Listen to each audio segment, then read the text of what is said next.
मित्रों, विश्व पुस्तक मेला आ रहा है। भारतीय चुनाव मेला भी आ रहा है। सभी मेले एक जैसे ही लगते हैं मुझे। मेले ठेले भी एक जैसे ही होते हैं। अब जो विश्व पुस्तक मेला है उसमें पुस्तक उत्सव के साथ साथ लोकार्पण उत्सव भी होता है। जैसे मकर संक्रांति में त्रिवेणी में स्नान के महत्व का वर्णन धर्माचार्यों ने किया है, वैसा ही वर्णन लेखक, प्रकाशक और पाठकों की त्रिवेणी में लोकार्पण स्नान का वर्णन पुस्तकाचार्यों ने किया है। हर लेखक चाहता है कि शुभ मुहूर्त में उसकी जायज संतान का जन्म हो, पुस्तक मेले में आए, जिससे लोकार्पित हो। राधेलाल स्वयं को साहित्य का सेवक कहते हैं, जनसेवक नहीं। राधेलाल जी मुझे दोराहे पे मिल गए। हर दुविधा प्रेमी दोराहे पर ही होता है। वह पुस्तक मेले राह की ओर लालसा भरी दृष्टि से देख रहे थे। मैंने पूछा, पुस्तक मेले जा रहे हैं? क्यों? मैं पुस्तक मेले क्यों जाऊं? वहां किसे क्या मिलता है? मैंने कहा कि प्रकाशक को लेखक मिलता है, लेखक को प्रकाशक मिलता है, उन दोनों को पाठक मिलते हैं, पाठकों को मनपसंद किताब मिलती है, किताबें खरीदी जाती हैं, तो लेखक को रॉयल्टी का पैसा मिलता है, प्रकाशक लाभ कमाता है। वो सक्रोध बोले, किसी को कुछ नहीं मिलता, सब चुनावी वादों सा छलावा है। अगर किसी को कुछ ना, मैंने कहा अगर किसी को कुछ ना मिलता होता तो भैया ये बताओ, हजारों रुपए खर्च करके प्रकाशक बड़े बड़े स्टॉल किराए पर क्यों लेता और कुछ रुपए खर्च करके पुस्तक प्रेमी टिकट क्यों खरीदता और पुस्तक मेले में जाता? पुस्तकें भी खरीदता और आंकड़े बताते हैं कि बहुत सारी पुस्तकें खरीदी जाती हैं आम पाठकों द्वारा, और प्रकाशक लाभ कमाता है, तभी तो वो इतने इतने बड़े स्टॉल खरीदता है। वो बोले कि हमें तो आज तक कुछ भी नहीं मिला। प्रकाशक से किताब छपवाना बिना पग गिरी लांघने जैसा है, और रॉयल्टी में ना रेत में मछली जैसा, जैसे रेत में मछली नहीं पकड़ी जाती। जब मैंने कहा, जब आप पैसे देकर किताब छपवाने को तत्पर हैं, प्रकाशक से रॉयल्टी लेने के स्थान पर उसको देते हैं, तो वह आपको क्यों रॉयल्टी दे? तो क्या मैं अपनी पांडुलिपि दीमकों के लिए छोड़ दूं? दीमक।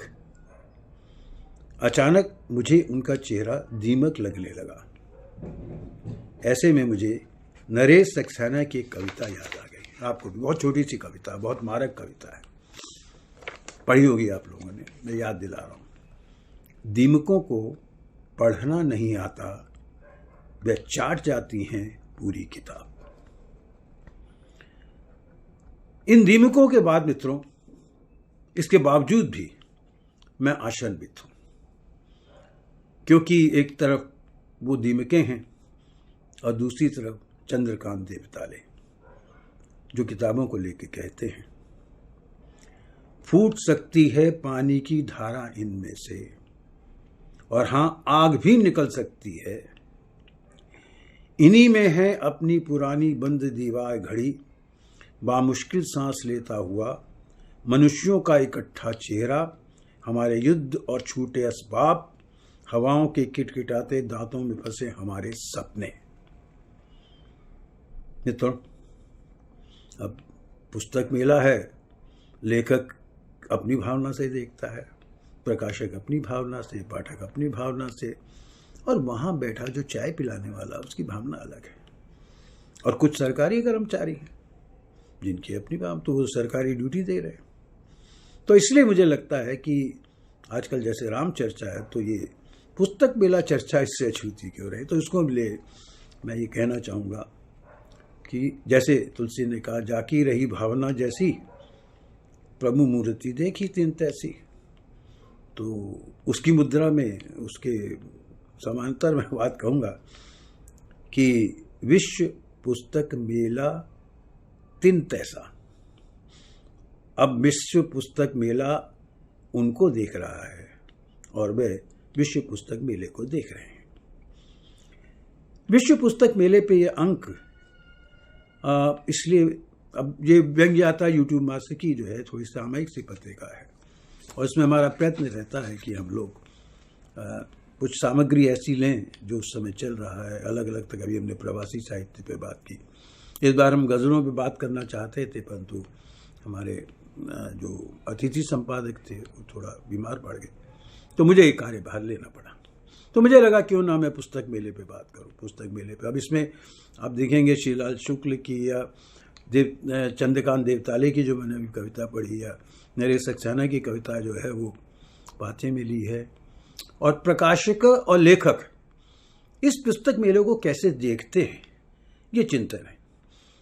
और मेरे आग्रह पे खूब सारे लोगों ने कविता में और गद्य में दोनों में व्यंग्य रचनाएं रचकर मुझे दी, बहुत जल्दी दी, और इस कारण से थोड़ा विलम्ब भी हो रहा है, परंतु उम्मीद है, क्योंकि मेरा मन ये भी था कि पुस्तक मेला आरंभ हो जाए और उसमें जो आरंभिक कुछ इधर की कुछ उधर की गतिविधियां होती हैं, उसमें आरंभिक जो पुस्तक मेले का उद्घाटन है उसके बारे में कुछ चर्चा कर सके, कुछ स्टॉल के बारे में, कुछ किताबों के बारे में। पुस्तकों की पंचायत अलग तरह से है इस बार, तो ये अंक एक अलग तरह से आपके सामने प्रस्तुत उन विसंगतियों को लेके आ रहा है।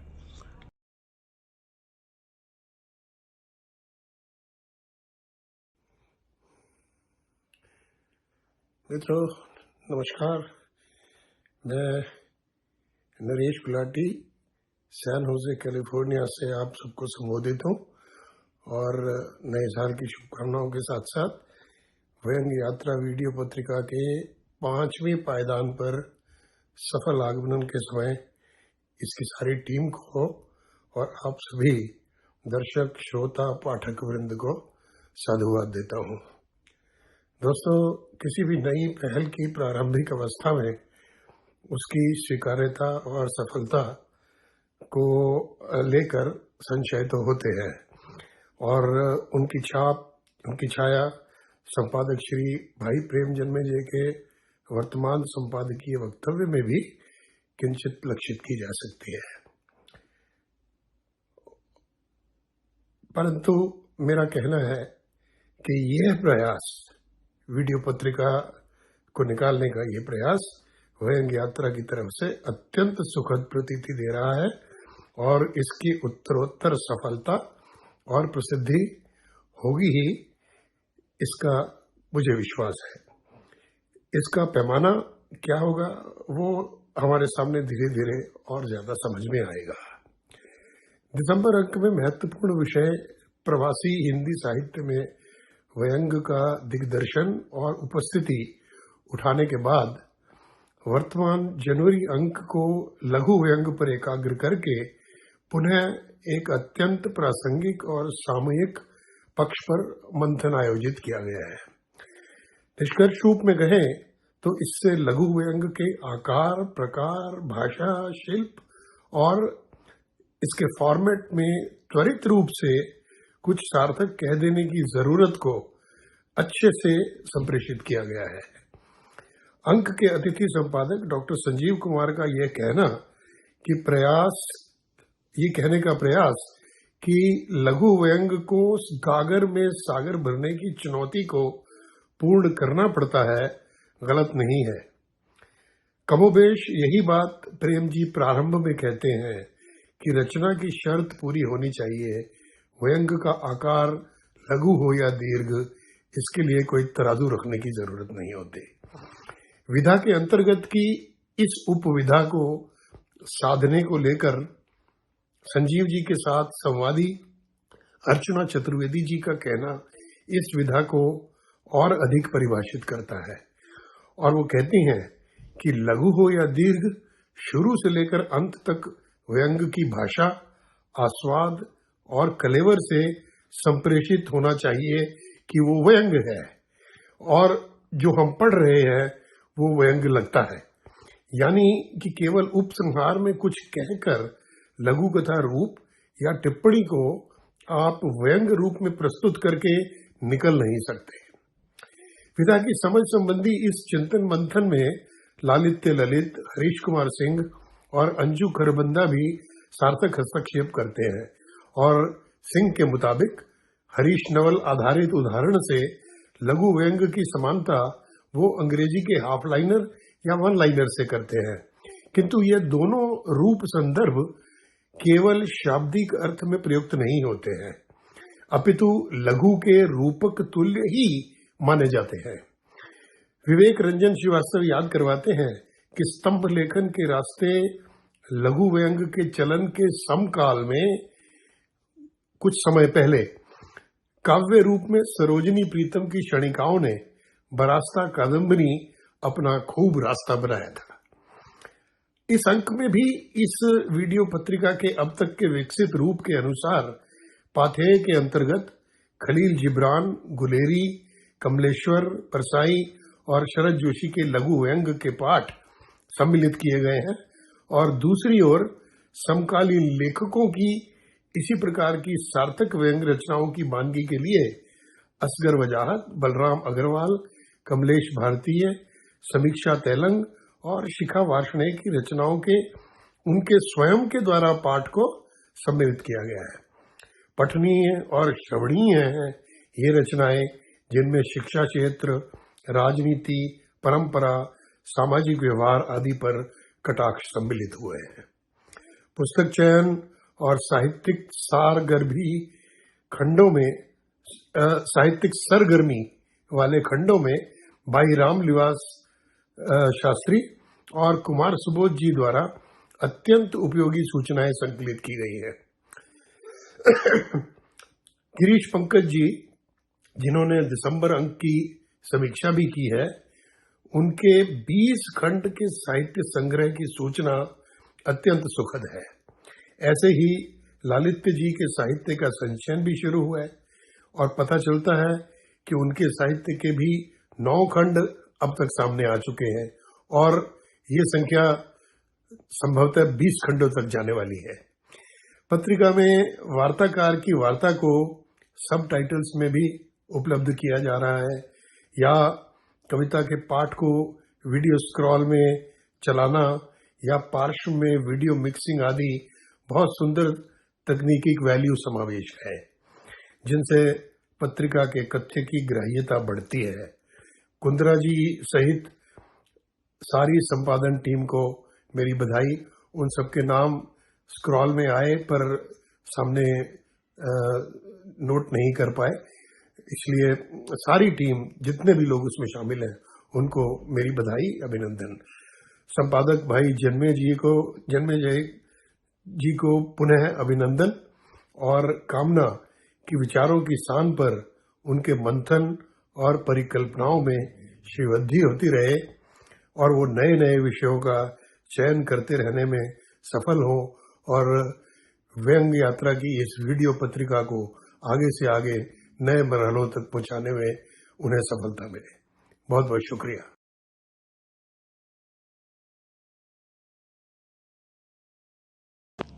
पाथेय में प्रस्तुत है श्री लाल के गद्य व्यंग्य 2 आदमी पुराने। कुछ दिन हुए रामानंद जी और राकेश जी अपने अपने पेशे से रिटायर होकर सिविल लाइन में बस गए थे। अपने यहाँ का चलन है कि रिटायर होने के बाद इस लोक से ट्रांसफ़र होने के पहले बहुत से लोग सिविल लाइन में बंगले बनवा लेते हैं। इन्होंने भी वहाँ अपने अपने बंगले बनवा लिए। रामानंद जी किसी समय चोरी किया करते थे। वे पुराने स्कूल के चोर थे, इस कारण उनका विश्वास तांत्रिक क्रियाओं में भी था। बाद में चोरी सिखलाने के लिए उन्होंने एक नाइट स्कूल भी खोला। कुछ समय बीतने पर चोरी के माल के क्रय विक्रय की उन्होंने एक दुकान कर ली। इस सब से अब वे रिटायर हो चुके थे और अपने रिटायर कहा करते थे। राकेश जी रिटायर तो हो चुके थे, पर क्योंकि वे कवि थे इस कारण वे अपने को रिटायर मानने को तैयार ना थे। कभी उन्होंने MA पास किया था और वे एक कॉलेज में प्रोफेसर हो गए थे। उस पेशे में तो वे ज़्यादा नहीं चल पाए, पर कवि की हैसियत से उन्होंने ऊंचा स्थान मिल गया था। अर्थात अब उनके पास उनकी अपनी कविताएं थी, अपने प्रकाशक थे, अपने ही आलोचक थे, अपने ही प्रशंसक और पुरस्कारदाता थे। इधर कुछ आलोचकों ने कविता के क्षेत्र में भी रिटायर कहने लगे थे। दोनों पड़ोसी थे, दोनों एक दूसरे के पुराने व्यवसाय का ज्ञान था, उनमें मित्रता हो गई। दोनों प्राय इस बात में एकमत रहते थे, दोनों यही समझते थे कि इस युग में योग्यता और कला का ह्रास हो रहा है और आज की पीढ़ी बिल्कुल जाहिल, निरर्थक और अयोग्य है। इसलिए एक दिन लॉन में टहलते टहलते राकेश जी ने कहा, आज की पढ़ाई में क्या रखा है? मैं 8वें दर्जे में हिंदी कविता का अर्थ अंग्रेजी में लिखता था। अब BA में अंग्रेजी कविता का अर्थ हिंदी में लिखाया जाता है। रामानंद जी बोले, आप ठीक कहते हैं। हमारे जमाने के कुछ लोग फर्श पर डंडा ठोक कर जमीन में गड़े हुए धन का हाल जान लेते थे। आज के दिन सामने कपड़े से ढकी तिजोरी रखी रहती है, लोग इसे मेज समझकर बिना कुछ छुए ही निकल जाते हैं। राकेश जी ने कहा, और जमकर साधना करने का तो समय ही चला गया है आजकल। बात काटकर रामानंद जी बोले, साधना अब कौन कर सकता है? हम लोग ने अमावस की रात में मसान जगाया था। मुर्दे की खोपड़ी में चावल पकाकर उसे जिस घर में डाल देते थे, वहां का माल। राकेश जी ने जल्दी में कहा, नहीं नहीं, वैसी साधना से मेरा मतलब नहीं है। मैं साहित्य साधना की बात कर रहा हूँ। आजकल लोग व्याकरण, पिंगल, काव्यशास्त्र का नाम तक नहीं जानते और नई नई बातों के आविष्कारक बन जाते हैं। दोनों दो दो पंक्तियों को लिए मुक्तक लिख रहा है, अतुकान चला रहा है, कोई क्रियाओं के नए नए प्रयोग भिड़ा रहा है और पूछ बैठिए कि अकर्मक क्रिया और सकर्मक क्रिया में क्या भेद है, तो अंग्रेजी बोलने लगेंगे। एक गहरी सांस खींचकर रामानंद जी बोले, आप सच कहते हैं। यहाँ भी यही दशा है। दीवाल की कौन कहे, कागज पर कायदे की सेंध नहीं लगा सकते और बात कहेंगे सिटकनी खोलने की, रोशनदान तोड़ने की, जेब काटने की, नई नई तकरीबों की डींग हाँकने। और पुरानी राकेश जी अपनी धुन में कहते गए, और विनम्रता तो रही ही नहीं। कुछ सिखाओगे तो सीखेंगे नहीं, कुछ बताओगे तो बिना समझे बूझे अकड़ने लगेंगे। आज के साहित्य नहीं, लठेत है लठेत। रामानंद जी समर्थन करते हुए बोले, साहित्य के क्या पूछने राकेश जी, यहाँ तो आपके चोर नहीं रहे, वे तो डकैत हैं डकैत। अपना पुराना तरीका तो यह था कि घर में घुसे बच्चे ने खास दिया तो विनम्रतापूर्वक बाहर निकल आए, पर आजकल के ये लोग किसी को जागता हुआ पा जाए तो सहम कर उन्होंने वाक्य पूरा किया। बाप रे बाप! राकेश जी उत्साहित हो गए और बोले, ये सब जाहिल हैं, निरर्थक हैं। अपने तो लिखते लिखते हाथ ऐसा मंज जाता है कि पाठक बिना पढ़े ही दूर से समझ जाते थे कि अमुक कवि की कविता है, उस पर उसका व्यक्तित्व झलकता था। रामानंद जी ने धीरे से कहा, यही तो सेंध की शक्ल देखकर लोग कह देते थे कि यह फलाने लगाई है, अब तो सिटकनी खुली पड़ी है। उपमा राकेश जी को पसंद आ गई। बोले, आजकल यही तो है ही, साहित्य के दरवाजे की सिटकनी अंदर से खोल कर ना जाने कितने लोग घुस आए हैं। बिना समझे हुए रामानंद जी ने कहा, जी हाँ, पहले तो सेंध का चलन था। राकेश जी ने जल्दी से कहा, जी आप मेरा मतलब नहीं समझे। मैं कह रहा था कि अस्कमात होने और चौंक कर कुतरते ही जेब पकड़ ली। रामानंद जी का हाथ उनकी मुट्ठी में आ गया। नाराजगी से राकेश जी बोले, यह क्या, आप मेरी जेब काट रहे थे? रामानंद जी ने विनम्रता से हाथ छुड़ाकर कहा, यही समझ लीजिए, बात यह है कि ये नौसिखिए कुछ काम के तो बड़ी सफाई से कर दिखाते हैं। मैं आपसे वही देख रहा था कि वह जेब वाला काम मुझसे भी चल पाता है या नहीं। रामानंद जी नरम पड़े, बोले, देख लिया आपने। बिना उत्साह के रामानंद जी सांस खींचकर बोले, देख लिया राकेश जी, यह सबके बूते की बात नहीं। जो हमने कर लिया वह आज वाले नहीं कर पाते हैं, पर इसके भी कुछ ऐसे खेल हैं जो हम नहीं खेल पाते। अपना अपना जमाना है। सहसा राकेश जी बिगड़ कर बोले, यह सब आप ही के यहाँ चलता होगा। अपने यहाँ तो अब भी जो कहिए करके दिखा दूं रामानंद जी। यह तो करने की विद्या है, चाहे व्यक्तित्व हो, चाहे कविता हो या नई कविता। लिखूंगा तो अब भी आजकल वालों से अच्छा ही लिखूंगा। रामानंद जी राकेश जी की ओर देखते रहे। उनमें कभी मतभेद नहीं हुआ था।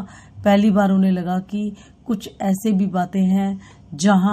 दोस्तों, पाठ्य के अगले क्रम में नरेश सक्सेना की कविता है दीमकें। दीमकों को पढ़ना नहीं आता, वे चाट जाती हैं। पूरी किताब। चंद्रकांत देव ताले की कविता है, करिश्मे भी दिखा सकती हैं अब किताबें। औद्योगिक मेले के बाद अब यह पुस्तकों का मेला लगा है अपने महानगर में, और भीड़ टूटेगी ही किताबों पर, जबकि रो रहे हैं बरसों से हम कि नहीं रहे किताबों को चाहने वाले, कि नहीं बची अब सम्मानित जगह दिवंगत आत्माओं के लिए घरों में। कहते हैं झूठे शब्दों के विकट सो शराबे में हाशिए पर चली गई है आवाज़ छपे शब्दों की।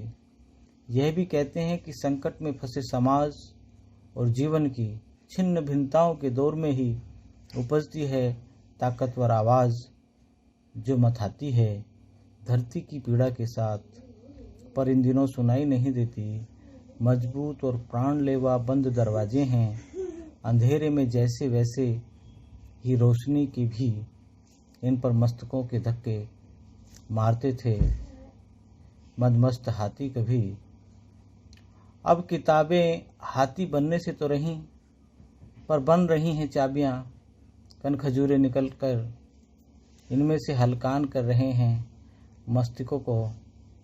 फूट सकती हैं पानी की धारा इनमें से, और हाँ आग भी निकल सकती है इन्हीं में है अपनी पुरानी बंद दीवार घड़ी।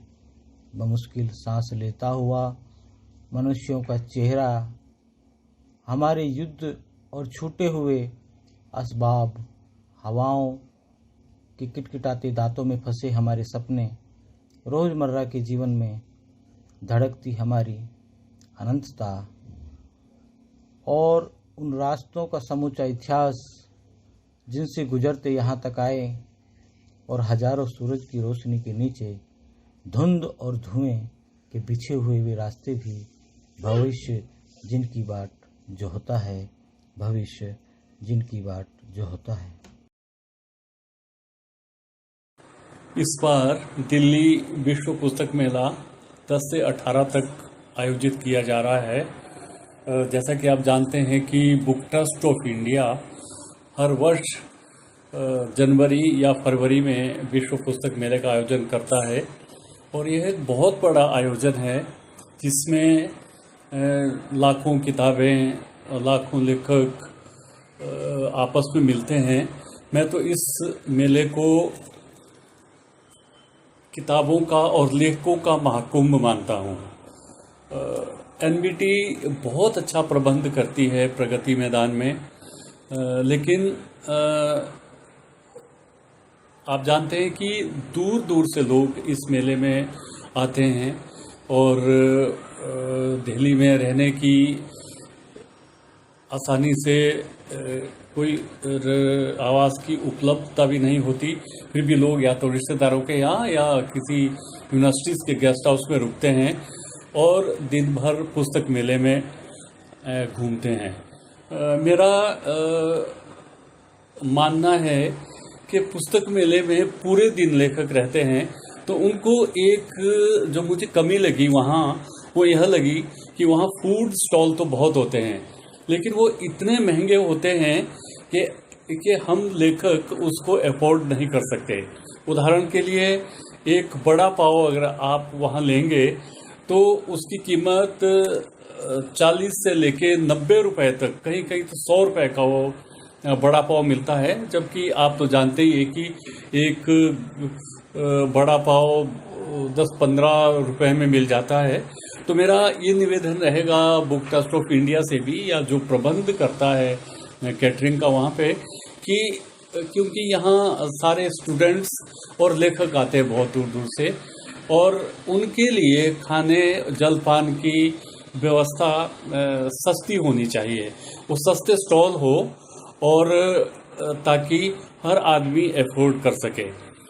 इसके अतिरिक्त तो हम लोग अपने अपने प्रकाशकों के स्टॉलों पे भी रहते हैं, दूसरे प्रकाशकों के स्टॉलों पे भी घूमते हैं, पुस्तकों का आदान प्रदान होता है, नई किताबें मिलती हैं, और नए पाठक भी मिलते हैं। और इसके अतिरिक्त हम लेखक लोग बहुत दिनों बाद मिलते हैं, और यह एक परिवार का जैसा माहौल हो जाता है। तो मेरा यही कहना है कि एक बहुत अच्छी व्यवस्था है एनबीटी की, जिनको मैं बहुत बहुत बधाई देता हूं। लेकिन अगर जलपान की ओर विशेष ध्यान दिया जाए, उसको सस्ता करने की तरफ ध्यान दिया जाए, तो ये पुस्तक मेला और भी हमें अच्छा लगेगा। धन्यवाद। नमस्कार। 10 फरवरी से प्रारंभ होने वाले विश्व पुस्तक मेले में आप सबका हार्दिक स्वागत है। हर वर्ष की भांति इस वर्ष भी पुस्तकों का यह महाकुंभ प्रगति मैदान में पाठकों के आकर्षण का केंद्र बनेगा। लगभग 10 दिन तक चलने वाले इस मेले में देश भर से प्रसिद्ध प्रकाशक आते हैं, पुस्तक प्रेमी आते हैं, लेखक आते हैं।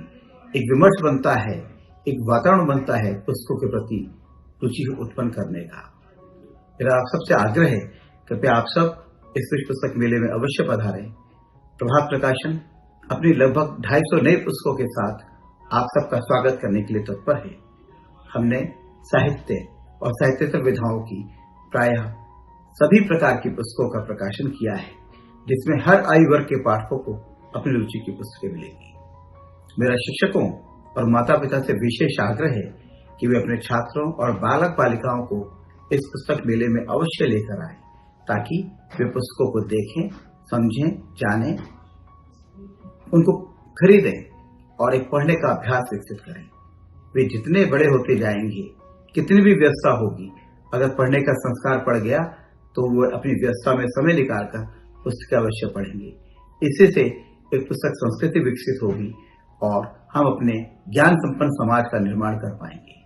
इसलिए बहुत आवश्यक है कि पुस्तकों के इस महाकुंभ में बड़ी संख्या में पाठक आएं और विशेष रूप से वहां जो गतिविधियां होती हैं उसमें भी लोग बड़े रुचि से आनंद लेते हैं।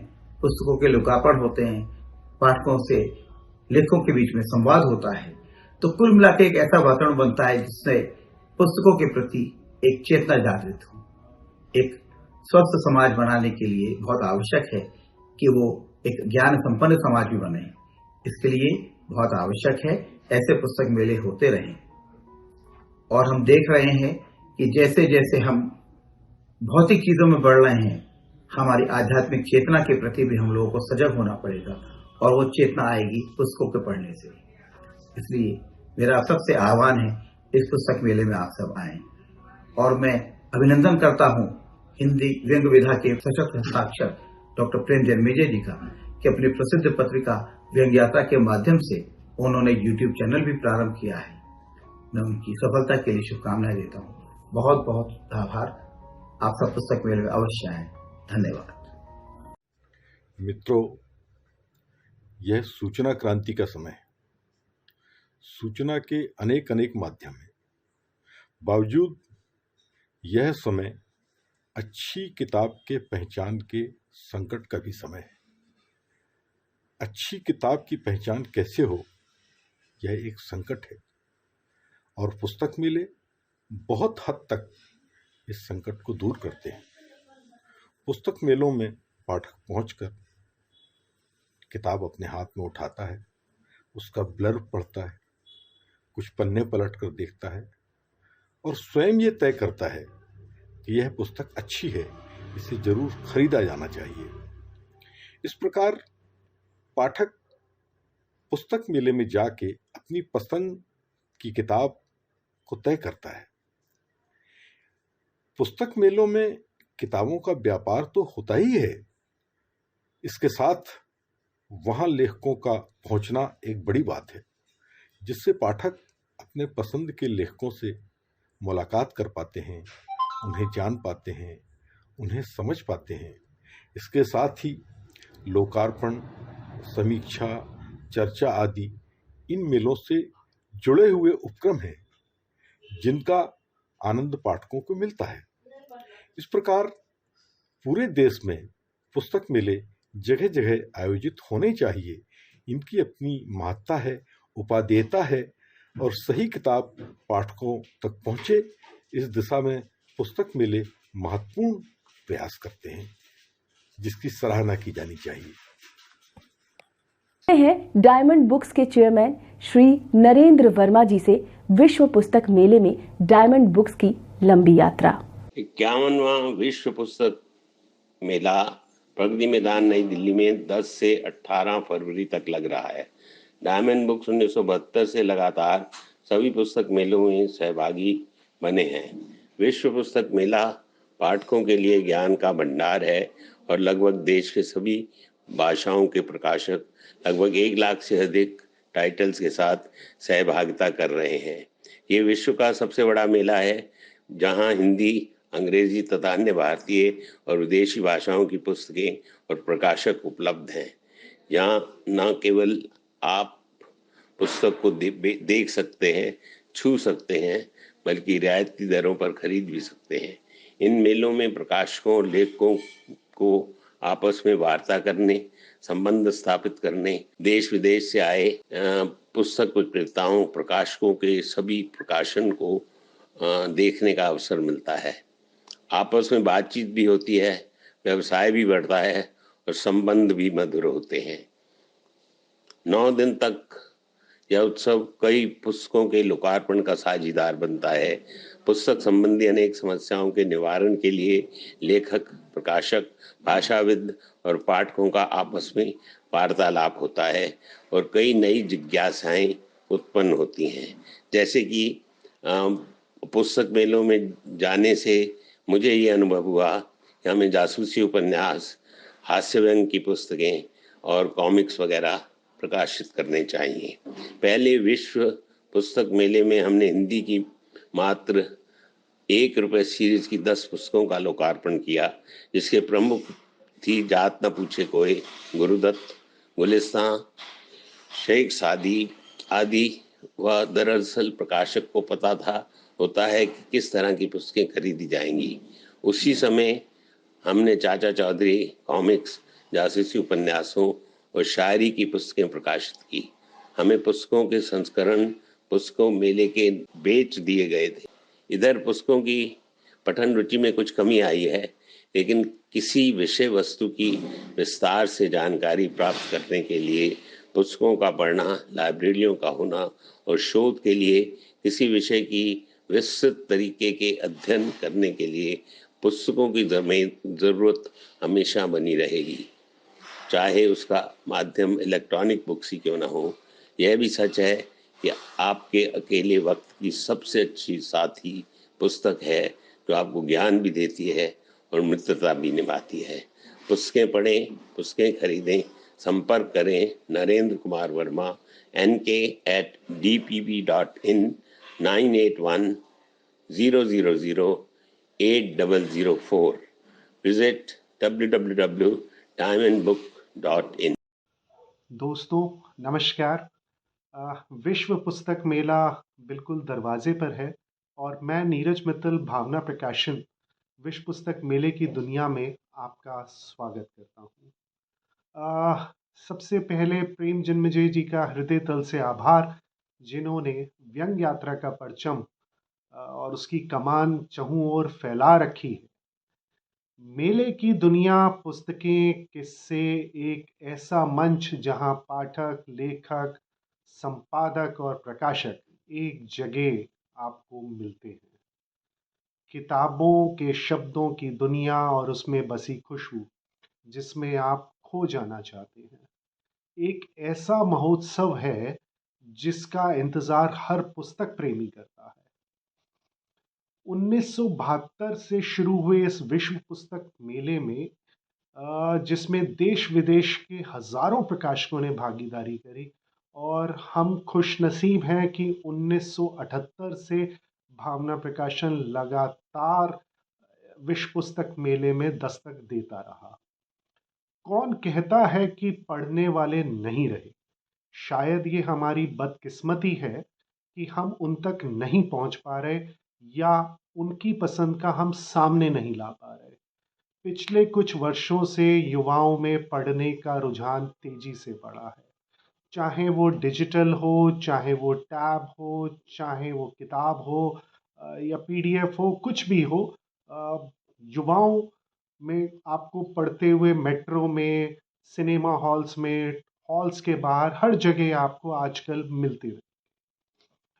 एक प्रकाशक होने की नज़रिए से आपको बस इतना कहना चाहूँगा कि गुणवत्ता के आधार पर हमको, आपको और किताबों को मापा जाता है। पुस्तकें छापने से पहले उसका कंटेंट, विजन, पठनीयता, शिल्प आदि पर ध्यान बहुत ज़रूरी है, जो हम काफ़ी समय से काम कर रहे हैं। मगर इधर कुछ प्रकाशकों ने इस दुनिया को दूषित भी किया है। आज इस डिजिटल युग में किताबें बहुतायत में छप रही हैं, मगर रत्ती भर पुस्तकें ही पैमाने पर खरी उतर रही हैं। ये अफसोस का विषय है। अपने अनुभव के आधार पर ये कह सकता हूँ कि हाल फिलहाल कथेतर साहित्य की तरफ रुचि बढ़ी है। ऐसा क्यों? उसके पीछे भी हमारा अपना एक कारण है। पिछले काफ़ी बरसों से विश्व पुस्तक मेले में या और अन्य मेलों में पाठकों का डेटाबेस हम लोग लगातार बनाते रहे। वहाँ पर आने वाले लोगों से आमने सामने की बातचीत से हमने एक स्टैट्स बनाने की कोशिश करी कि सबसे ज़्यादा क्या पढ़ा जाता है।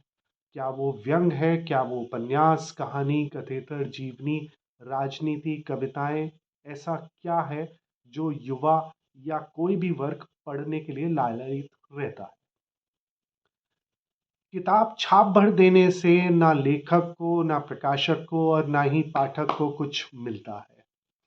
याद रखें कि बेहतरीन पुस्तकें और उसमें छपे शब्द ही याद रहेंगे। हजारों हजार पुस्तकों की भीड़ में से क्या आप कुछ अलग ला रहे हैं, या फिर आप उस भीड़ चाल का हिस्सा बन रहे हैं? ये आप पे निर्भर करता है। पुस्तक प्रकाशित होने से पूर्व एक सवाल हमेशा खुद से करिए कि जो और जैसा आप छपवाना चाहते हैं वैसा छपा किसी और का क्या आप खुद खरीदेंगे? खूब पढ़िए, क्योंकि जीवन छोटा है मगर शब्दों का भंडार अथाह सागर की तरह बहुत बड़ा है। आपको भावना प्रकाशन की ओर से शुभकामनाएं। विश्व पुस्तक मेले में आपका इंतज़ार रहेगा। ढेर सारी पुस्तकों के बीच में हम और आप मिलकर कुछ किस्से और गढ़ेंगे। उसी के साथ नमस्कार। मेरा नाम डॉक्टर नीरज शर्मा है और मैं वनिका पब्लिकेशंस की निदेशक हूँ। मेले हमारी सामाजिक समरसता का प्रतीक होते हैं। उसी तरह पुस्तकों का मेला भी हमारी एक तरह से सामाजिक समरसता का ही प्रतीक है। साहित्यिक समरसता का प्रतीक भी हम इसको कह सकते हैं। चूँकि यह साहित्यिक मेला है और इस मेले में साहित्य से जुड़े हुए सभी लोग इकट्ठे होते हैं, चाहे वो लेखक हो, प्रकाशक हो या पाठक हो। सबसे बड़ी बात ये होती है कि विश्व पुस्तक मेला जो है उसमें सभी बहुत दूर दूर के, इवन विदेशों तक के प्रकाशक इकट्ठे होते हैं और पाठकों को, लेखकों को, शोधार्थियों को, सबको एक ही छत के नीचे इतने सारे लोगों से मिलने का मौका मिलता है। व्यवस्थाओं की बात करें तो विश्व पुस्तक मेले में मैं 2016 से भागीदारी कर रही हूँ और जो अंदरूनी व्यवस्थाएं हैं स्टॉल वगैरह की या इस तरह की जो भी होती हैं, स्टॉल पे क्या चीज़ें चाहिए उसके बनाने की, उन चीज़ों में तो कभी अधिकतर कभी कोई शिकायत नहीं रहती है।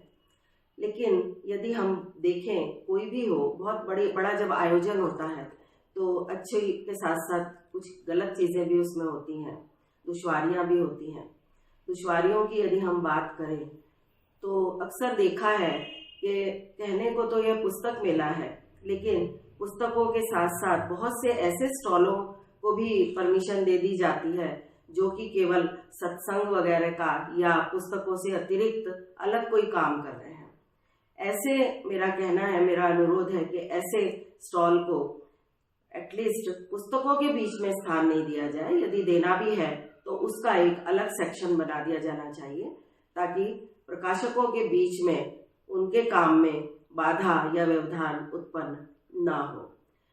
जिनके पास पुस्तकें नहीं हैं, ऐसे स्टॉल का भी पुस्तक मेले में क्या काम है? उन धार्मिक संस्थाओं को केवल आप जगह दें जिनके पास पुस्तकें भी हैं। इसके अतिरिक्त पिछले वर्ष 2023 के मेले में ये देखने में आया कि जिस तरह हमारी सरकार कैशलेस फ्लो को बहुत ज़्यादा प्रमोट कर रही है, लेकिन वहाँ पर मोबाइल डेटा, वाईफाई, किसी भी तरह की सुविधा नहीं थी। इसके कारण लोगों को खरीदारी करने में बहुत समस्याओं का सामना करना पड़ा, क्योंकि लोग कैश लेकर नहीं चलते हैं। वो चाहते हैं कि हम अधिक से अधिक खरीदारी करें और पेमेंट ऑनलाइन हो जाए, क्योंकि आजकल ऑनलाइन का ही चलन है। लेकिन वहाँ पर वाईफाई की कोई सुविधा नहीं थी, लेकिन जो थी वो कॉन्ट्रैक्ट के बेस पे थी। जिसने पैसा दिया, जिसने कनेक्शन लिया, उसे वाईफाई मिला। इसके अतिरिक्त तो मोबाइल डाटा भी वहाँ पर नहीं चल रहा था। तो इस तरह की जो अव्यवस्थाएं हैं वो नहीं होनी चाहिए मेले में। इसके अतिरिक्त जब स्टॉल बनाए जाते हैं तो उसके आमने सामने के जो स्टॉल होते हैं उनके बीच में थोड़ा अधिक स्थान होना चाहिए, ताकि एक स्टॉल पर यदि 10 लोग खड़े हैं तो वो दूसरे स्टॉल को पूरी तरह ढक ना ले। क्योंकि बहुत सी लेन जो ऐसी बनाई हुई थी पिछले वर्ष कि उनके बीच में बहुत कम जगह थी और आसपास के स्टॉल को, यदि किसी एक स्टॉल पर बहुत से लोग खड़े हैं तो आसपास के स्टॉल वालों को परेशानी का सामना करना पड़ रहा था। तो इस तरह की चीजें अंदर नहीं होनी चाहिए। बाकी तो यदि हम देखें कि स्टॉल बनाने में, लोगों के आने जाने में, अंदर की और व्यवस्थाओं में तो किसी तरह की कोई प्रॉब्लम नहीं थी। चूंकि पहले पूरी तरह से एनबीटी इसको ऑर्गेनाइज करता था तो इस तरह की समस्याएं हमने कम देखी। पिछले वर्ष हमें पता चला कि समस्या जो है वो कॉन्ट्रैक्ट पे देने के कारण है, क्योंकि बाहर की एजेंसी को नहीं मालूम होता कि अंदर और क्या क्या समस्याएं आ सकती हैं।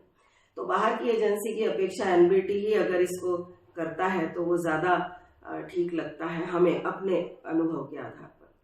तो मेरा सभी से अनुरोध है कि आए, मेले का लाभ उठाएं, सारे प्रकाशकों, लेखकों से मुलाकात करें, पाठकों से मुलाकात करें और पूरे मेले का खूब लाभ उठाएं, आनंद उठाएं। नमस्कार। नमस्कार, मैं वरुण महेश्वरी, ज्ञान मुद्रा पब्लिकेशन भोपाल से 10 फरवरी से 18 फरवरी तक दिल्ली में लगने वाले विश्व पुस्तक मेले के लिए ज्ञान मुद्रा पब्लिकेशन अभी अपने सभी प्रकाशक भाइयों को हार्दिक शुभकामना देता है और महादेव से प्रार्थना करता है कि आपका प्रयास सफल रहे। पाठकों तक पुस्तकों को पहुंचाने का एक बहुत बढ़िया माध्यम है पुस्तक मेला, और एनबीटी लगातार इस पे एक अच्छा काम करता है। वैसे मेरा कोई खास अनुभव नहीं रहा है वर्ल्ड बुक फेयर का, फिर भी 2007-2008 में मैंने वर्ल्ड बुक फेयर पे अपना स्टॉल लगाया था। रिस्पांस ठीक था। एक बार फिर मैं अपने सभी प्रकाशक भाइयों को वर्ल्ड बुक फेयर की हार्दिक शुभकामना देता हूँ। धन्यवाद। नमस्कार, मैं केशव राय, विश्व हिंदी अकादमी और मालवा रंगमंच समिति की ओर से। जैसा कि आप सभी को मालूम है, विश्व हिंदी अकादमी और मालवा रंगमंच समिति हर वर्ष भी कई कार्यक्रम करती है और महीने में 2-3 कार्यक्रम साहित्यिक, सांस्कृतिक, सामाजिक और कवि सम्मेलन, मुशायरे, अलग अलग विषयों पर अलग अलग वक्ताओं के साथ कार्यक्रम करती है। और हमारी संस्था की 3 लाइब्रेरियां हैं, उज्जैन, इंदौर और मुंबई में। तो ये विषय भी होते हैं, जैसे हमको कोई शीर्षक अच्छा लगता है तो हम उस पर एक कार्यक्रम परिचर्चा करते हैं। तो पुस्तकों का प्रेम और पुस्तकों को लेकर ही वरिष्ठ साहित्यकार और पत्रकार प्रेम जन्मय जी, जो व्यंग्य यात्रा के संपादक हैं, और हाल ही में उन्होंने एक यूट्यूब चैनल शुरू किया है, व्यंग्य यात्रा यूट्यूब मासिक। उसके लिए उन्होंने कहा कि केशव राय जी, आपका जो पुस्तक प्रेम है, आपके पुस्तकालय में जो पुस्तकें संग्रहित हैं, आप उनके बारे में बताएं। तो ये पुस्तकों ने हमको इतनी ऊर्जा, इतना ज्ञान और की शक्ति देते हैं, जिससे हम अपने आप को रोज ताजा महसूस करते हैं और लोगों को भी ऐसा ही अनुभव कराते हैं। हम ये जो पुस्तकें हैं, ये आप देख रहे हैं, ये पुस्तकें हमने पुस्तक मेले और दुकानों से ली हैं, लिटरेचर फेस्टिवल से ली है, और आजकल हम अमेज़न से भी काफी पुस्तकें मंगा रहे हैं और हम मंगाते रहते हैं। और जब बाहर आना जाना कहीं होता है तो हवाई अड्डे से भी मैं पुस्तकें काफी खरीदता हूँ और पढ़ते हुए जाता हूँ। जब जब समय मिलता है मेरी यात्रा में भी मैं पुस्तकें पढ़ता हूँ और मुझे सकारात्मक सोच हमेशा पुस्तकें देती हैं। पुस्तकें का एक ऐसा हमारे परिवार में कह सकते हैं, इतिहास कहें या परंपरा कहें, कि शुरू में बचपन में एक देखा होगा, हम हमारे शहर में गांव में एक लाइब्रेरी हुआ करती थी। आज उसकी जगह डिजिटल ने ले ली है, लेकिन वो लाइब्रेरी में नित्य शनिवार या रविवार को हम जाते थे, पढ़ते थे। उसके बाद मेरे छोटे भाई राजेश राय ने वो एक पुस्तक की जो कहते हैं ना दुकान, वो लगाई, किराए ऊपर जाती थी तो पढ़ने का मौका मिलता था। तो पहले काफी पुस्तकें हम पढ़ते थे, तो वो लगाव रहा है। तो आज भी इसलिए उज्जैन में जो पुस्तकालय हैं, खूब पुस्तकें हैं वहां पर। मुंबई में पत्नी संध्या राय और कृतिका राय, इन्होंने भी यहाँ पर एक, ये आप देख रहे हैं, ये पुस्तकालय उधर है और हमारी बिटिया की अंग्रेजी का पुस्तकालय अंदर है। तो इस तरह से जो पुस्तकों से हमको शक्ति मिलती है, बहुत मिलती है। मैं करीब 25 साल पहले बीमार हो गया था और 6-7 महीने बीमार रहा था। मुझे नींद नहीं आती थी, लेकिन मुझे पुस्तकों ने बहुत शक्ति दी और ऊर्जा इतनी दी और इतनी इच्छा शक्ति बढ़ाई, इतना आत्मविश्वास बढ़ाया कि सारी दवाई एक तरफ और अध्ययन और पुस्तकों का ज्ञान हमें एक तरफ होता है, बहुत शक्ति देता है, दोबारा खड़ा करता है। हम आए दिन अखबारों में देखते हैं कि जो पुस्तकों के जो बड़े बड़े उपन्यासकार हैं, विश्वविख्यात और भारतीय विद्वान, साहित्यकार, लेखक, ये जब इनके कोटेशन अखबार में आते हैं तो वो 2-2 लाइन आपके जीवन को बदल देती है। आपके दिमाग में अगर नकारात्मक सोच चल रही है, वो सकारात्मक पैदा कर देती है। तो शब्दों की जो शक्ति है वो, उससे हम परिचित हैं और परिचित होना भी चाहिए। और निरंतर आपको ये ज्ञान देती रहती है पुस्तकें। तो पुस्तकों का लगाव, पुस्तकों का प्रेम बहुत अच्छा है। देखिए, जब पुस्तकें आप पढ़ना चाहते हैं, जैसे कि मैं असगर वजाहत साहब की वो एक नाटक पढ़ रहा था, जिसने लाहौर नहीं देखा। मिसेस और बिटिया इस सोफे पे बैठी थी, मैं अपनी टेबल पे बैठा था। मैंने 10 बजे वो नाटक पढ़ना शुरू किया, 12 बजे तक मुझे होश ही नहीं था मैं कहाँ हूं। इतना उसमें शामिल था, इतनी रोचकता और इतना संदेश प्रधान वो नाटक था कि पढ़ने में पूरा एकाग्र था। मतलब जो चित्त आपका लगता है, वो चित्त आपको अध्ययन से आता है, अध्यापन से आता है। तो इस तरह से पुस्तकें हमें ज्ञान देती हैं और पुस्तकें हमेशा इंसान को अपने घर में रखना चाहिए। अगर वो उसको पुस्तकों को नहीं पढ़ रहा है तो ये पुस्तकों का अपमान है। पुस्तकों की साफ सफाई, अलमारी की, और ये सब भी देखना चाहिए, क्योंकि उसमें भी एक जीव है और वो ज्ञानवर्धक है। इसलिए अगर आप पुस्तकें नहीं पढ़ रहे हैं तो अपने मित्रों को दे दें पुस्तक, लेकिन पुस्तकों का उपयोग बहुत जरूरी है। इसलिए पुस्तकों से प्रेम करें और पुस्तकों को पढ़ें। धन्यवाद। नमस्कार। विश्व पुस्तक मेला हर वर्ष की तरह से दिल्ली में 10 फरवरी से लग रहा है और मेरा आप सभी दोस्तों साथियों से कोई उपदेश देने का इरादा नहीं है, पर इतना मैं अपने जीवन में मानता हूँ, महसूस करता हूँ, किताबें हमारी दोस्त ही नहीं, हम सफ़र भी हैं और हमें मुश्किल पड़ने पर रास्ता दिखाती हैं। एक सामान्य घर परिवार में हम अगर एक फिल्म देखने भी जाते हैं, अकेला व्यक्ति भी जाए, तो भी हम लगभग 300 रुपये एक फिल्म पे खर्च करते हैं एक व्यक्ति के लिए एक माह में। 2 व्यक्ति गए तो 600 रुपये, और वर्ष में 6 फिल्में भी देखी तो लगभग 3,500 रुपये हम फिल्मों में खर्च करते हैं, जो वहीं की वहीं रह जाती हैं। OTT का ज़माना है।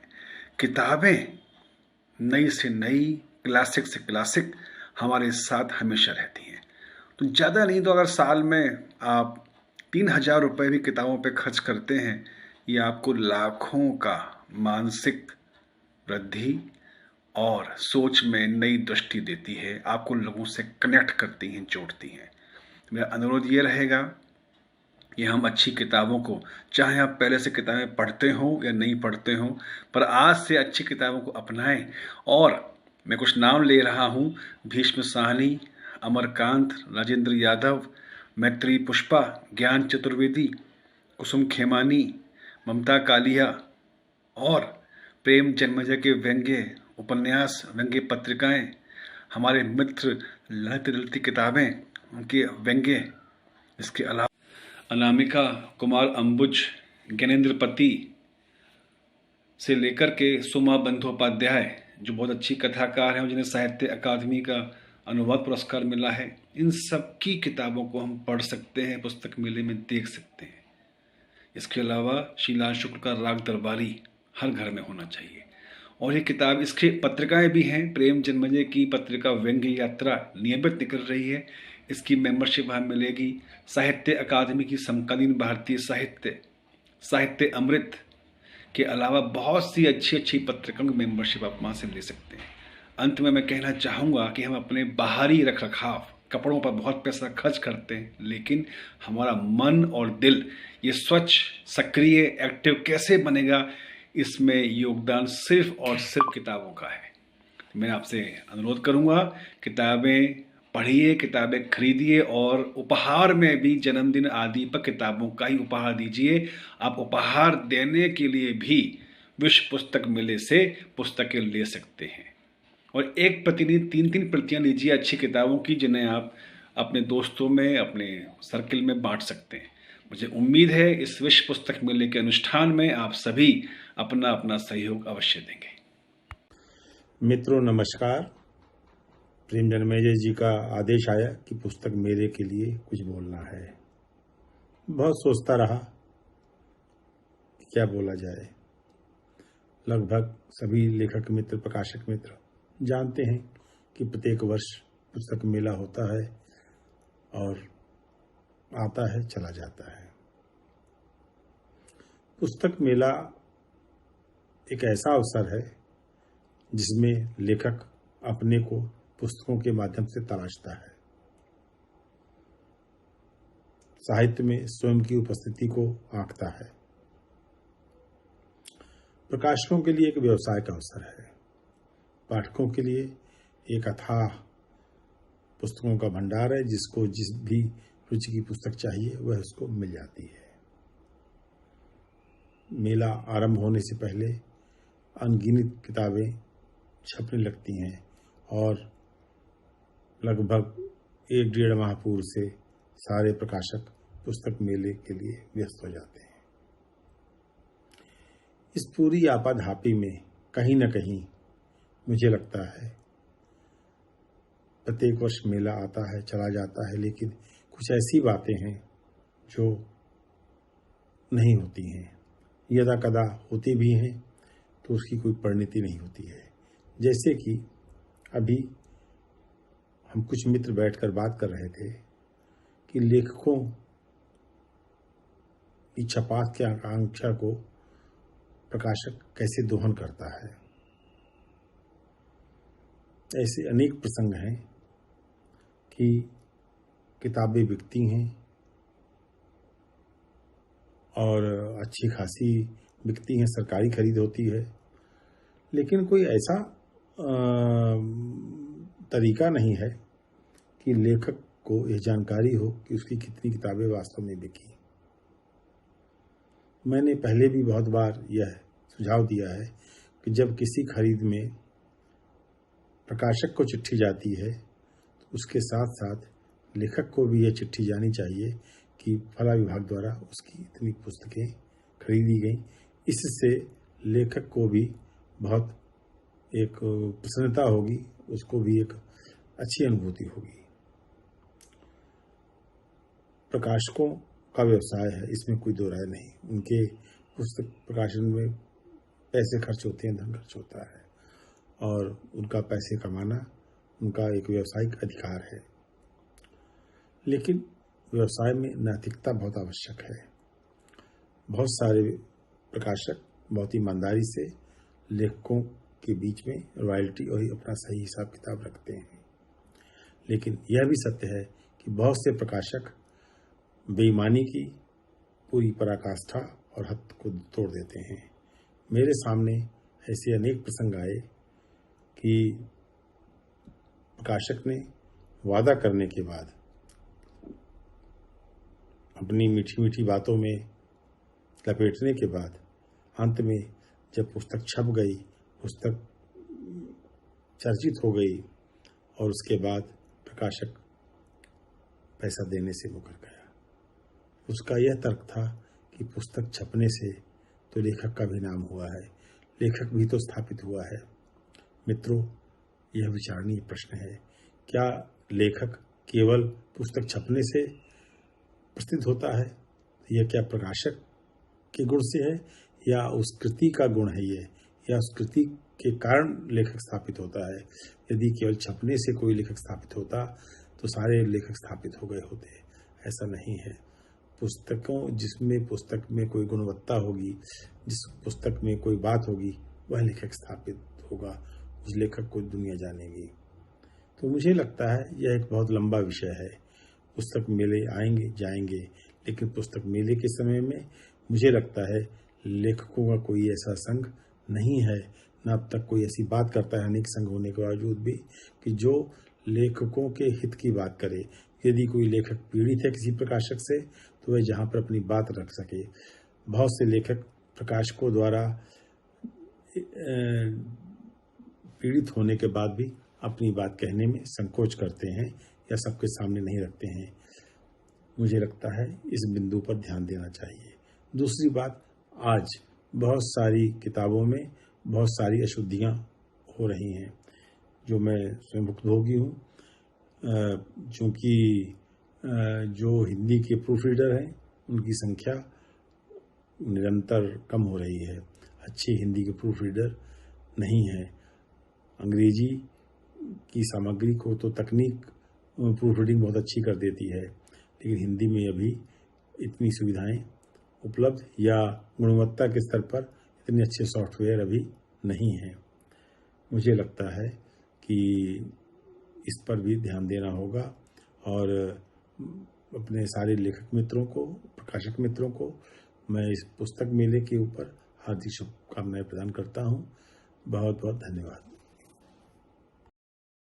मित्रों, आज एक व्यंग पुस्तक मेले पर नई दिल्ली में पुस्तक मेला भर रहा है। उसने हॉल नंबर 2 में प्रवेश करते ही अपना मफलर उतार दिया। इस मफलर ने मेट्रो में बड़ी भद्द पिटवाई थी, लोग उसे अजीब नज़रों से घूर रहे थे। हालांकि लेखक को सभी अजीब ही नज़रों से घूरते हैं, चाहे पाठक हो, चाहे प्रकाशक हो, चाहे इनाम देने वाले हों, चाहे उसके मोहल्ले वाले हों।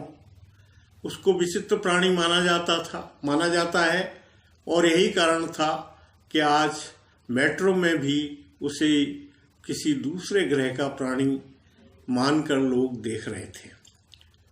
वह बिहार से आया है, आना पड़ा, क्योंकि आज उसकी पुस्तक का विमोचन है। पुस्तक मेले में लेखक मंच पर उसकी किताब का विमोचन होना है। हर बार पुस्तक मेले में एक लेखक मंच बनाया जाता है। इस लेखक मंच बनाने के पीछे उद्देश्य ये है कि पाठक जान लें, खरीदार जान लें कि जो पुस्तकें हैं वो लेखकों द्वारा ही लिखी जाती हैं, प्रकाशकों द्वारा छद्म नाम से नहीं लिखी जाती हैं। और यही कारण है लेखक मंच पर कई तरह के कार्यक्रम करने पड़ते हैं, जिससे ये साबित हो सके पुस्तकें लेखकों द्वारा ही लिखी जा रही हैं। कई बार लेखक अपने पैसे खर्च करके लेखक मंच को किराए पर लेते हैं। यह लेखकों द्वारा अपने पैसे से अपने को लेखक साबित करने का एक प्रयास है। 10-20 हज़ार में यह प्रयास महंगा भी नहीं है, पर कई बार कुछ लेखकों को अरुचि हो जाती है। मैं जानता हूँ एक व्यंगकार ने अपने व्यंग संग्रह का विमोचन करवाया था पुस्तक मेले के लेखक मंच पर। उसमें पूरा परिवार आया। लेखक मंच के किराए के अलावा उसके बहुत पैसे खर्च हो गए और उसने तब से प्रण कर लिया है वह अपनी किसी पुस्तक का विमोचन नहीं करवाएगा। लेखक पुस्तक मेले में जो लेखक मंच होता है वह हिंदी के हॉल में होता है, लेकिन अंग्रेजी के हॉल में ऑथर्स कॉर्नर होता है। ऑथर्स कॉर्नर का अनुवाद करें तो हिंदी में अनुवाद करें तो लेखक का कोना, मतलब एक कोना दिया हुआ है लेखक को। जैसे 5 स्टार होटल में डिनर के बाद नेकपिन से मुंह पोंछ के, बड़े बड़े नेकपिन मिलते हैं, उनसे मुंह पोंछ के एक कोने में फेंक देते हैं, उसी तरह लेखकों को एक कोने में फेंका हुआ है। अंग्रेजी के हॉल में, अंग्रेजी की पुस्तकों वाले हॉल में जो ऑथर्स कॉर्नर होता है उसमें बहुत कम कार्यक्रम होते हैं। बाकी का उपयोग जो प्रकाशकों के कारिंदे हैं वो अपना टिफिन खोलने के काम में उसका उपयोग करते हैं, लेकिन जो हिंदी का लेखक मंच होता है वहाँ बड़ी गहमा गहमी होती है, वहाँ भीड़ भी बहुत होती है, लोग थक जाते हैं चलते चलते जब पुस्तक मेले में, तो वहाँ कुर्सियों पर आकर बैठ जाते हैं घंटे 2 घंटे। उनको इससे कोई मतलब नहीं होता कि मंच पर कौन सा कार्यक्रम चल रहा है, उनका उद्देश्य होता है थकान उतारना। हिंदी का लेखक कई बार कई तरह की बातें करता है। मैं जब लेखक मंच की कुर्सी पर बैठ गया जाकर तो कई तरह की बातें हो रही थी।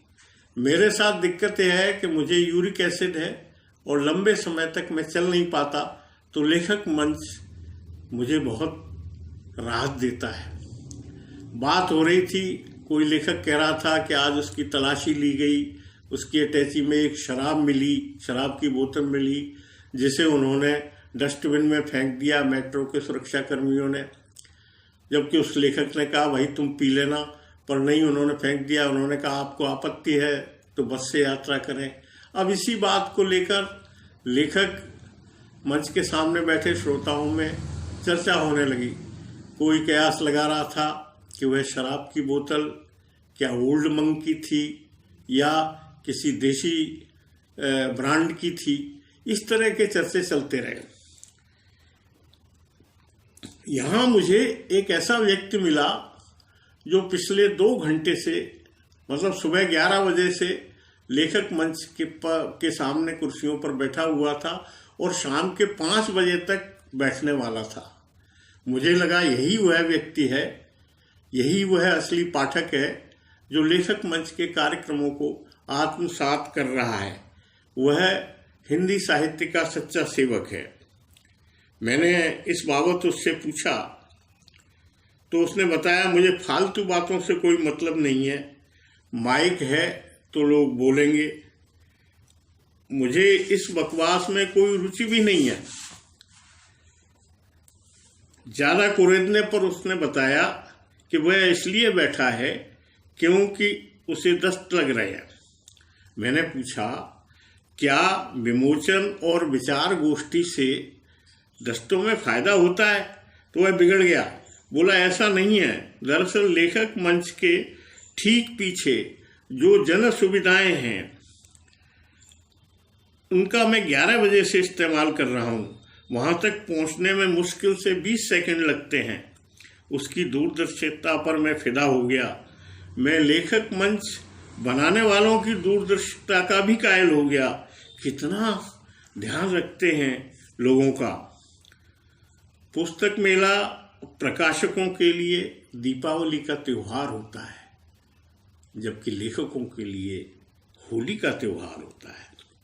बुक स्टॉल पर किताबों के साथ मिठाई। नमस्कार, गिरीश पंकज आपका स्वागत कर रहा है। व्यंग्य यात्रा के YouTube चैनल का आदेश हुआ है कि पुस्तक मेले के संबंध में एक व्यंग्य आपको देना है, तो एक व्यंग्य प्रस्तुत है। प्रगति मैदान में पुस्तक मेला लगा, लोगों का आने जाने का सिलसिला चलने लगा। तुर्रम खां नामक एक व्यक्ति के भी मन में यह भाव आया कि चलो मैं भी मेले के भीतर चलता हूँ और कुछ पुस्तकें खरीद लेता हूँ। उसके मन में जैसे ये ख्याल आया, उसके भीतर का शैतान सिंह सक्रिय हो गया। उसे गरियाने लगा तुर्रम खां को। ये क्या बदतमीजी है, ये क्या मूर्खता है, ये क्या पागलपन है। 1 लाख 1.5 लाख का मोबाइल रखा हुआ है और जा रहा है पुस्तक मेले में। वहां जाएगा, कुछ अच्छी किताबें खरीदेगा, और अच्छी किताबें खरीदेगा तो इसकी बुद्धि भ्रष्ट हो जाएगी, मतलब सुधर जाएगी। 1 लाख के मोबाइल से सीधे 8,000 के मोबाइल में आ जाएगा। सादा जीवन, उच्च विचार। महात्मा गांधी ने ऐसा कहा था, स्वामी विवेकानंद ने वैसा कहा था, करने लगेगा, फिर तो मेरी हालत खराब हो जाएगी। ऐसे पवित्र घर को मुझे छोड़ना पड़ेगा। अभी तो ये बड़े ऐशो आराम से रहता है, दिन भर धंधा करता है, रात को 2-4 पैक मार लेता है, सारे सकल कर्म करता है, तो मैं यहाँ कितने मजे में रहता हूँ। अब ये पुस्तक मेले में जा रहा है, पता नहीं इसकी बुद्धि अचानक कैसे भ्रष्ट हो गई।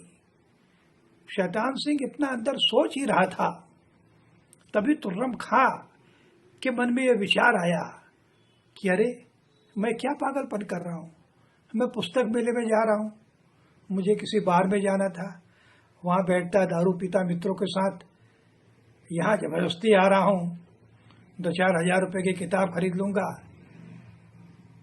फिर पढ़ूँगा और फिर सुधर जाऊँगा, तो जिंदगी का जो आनंद मैं अभी उठा रहा था वह आनंद खत्म हो जाएगा।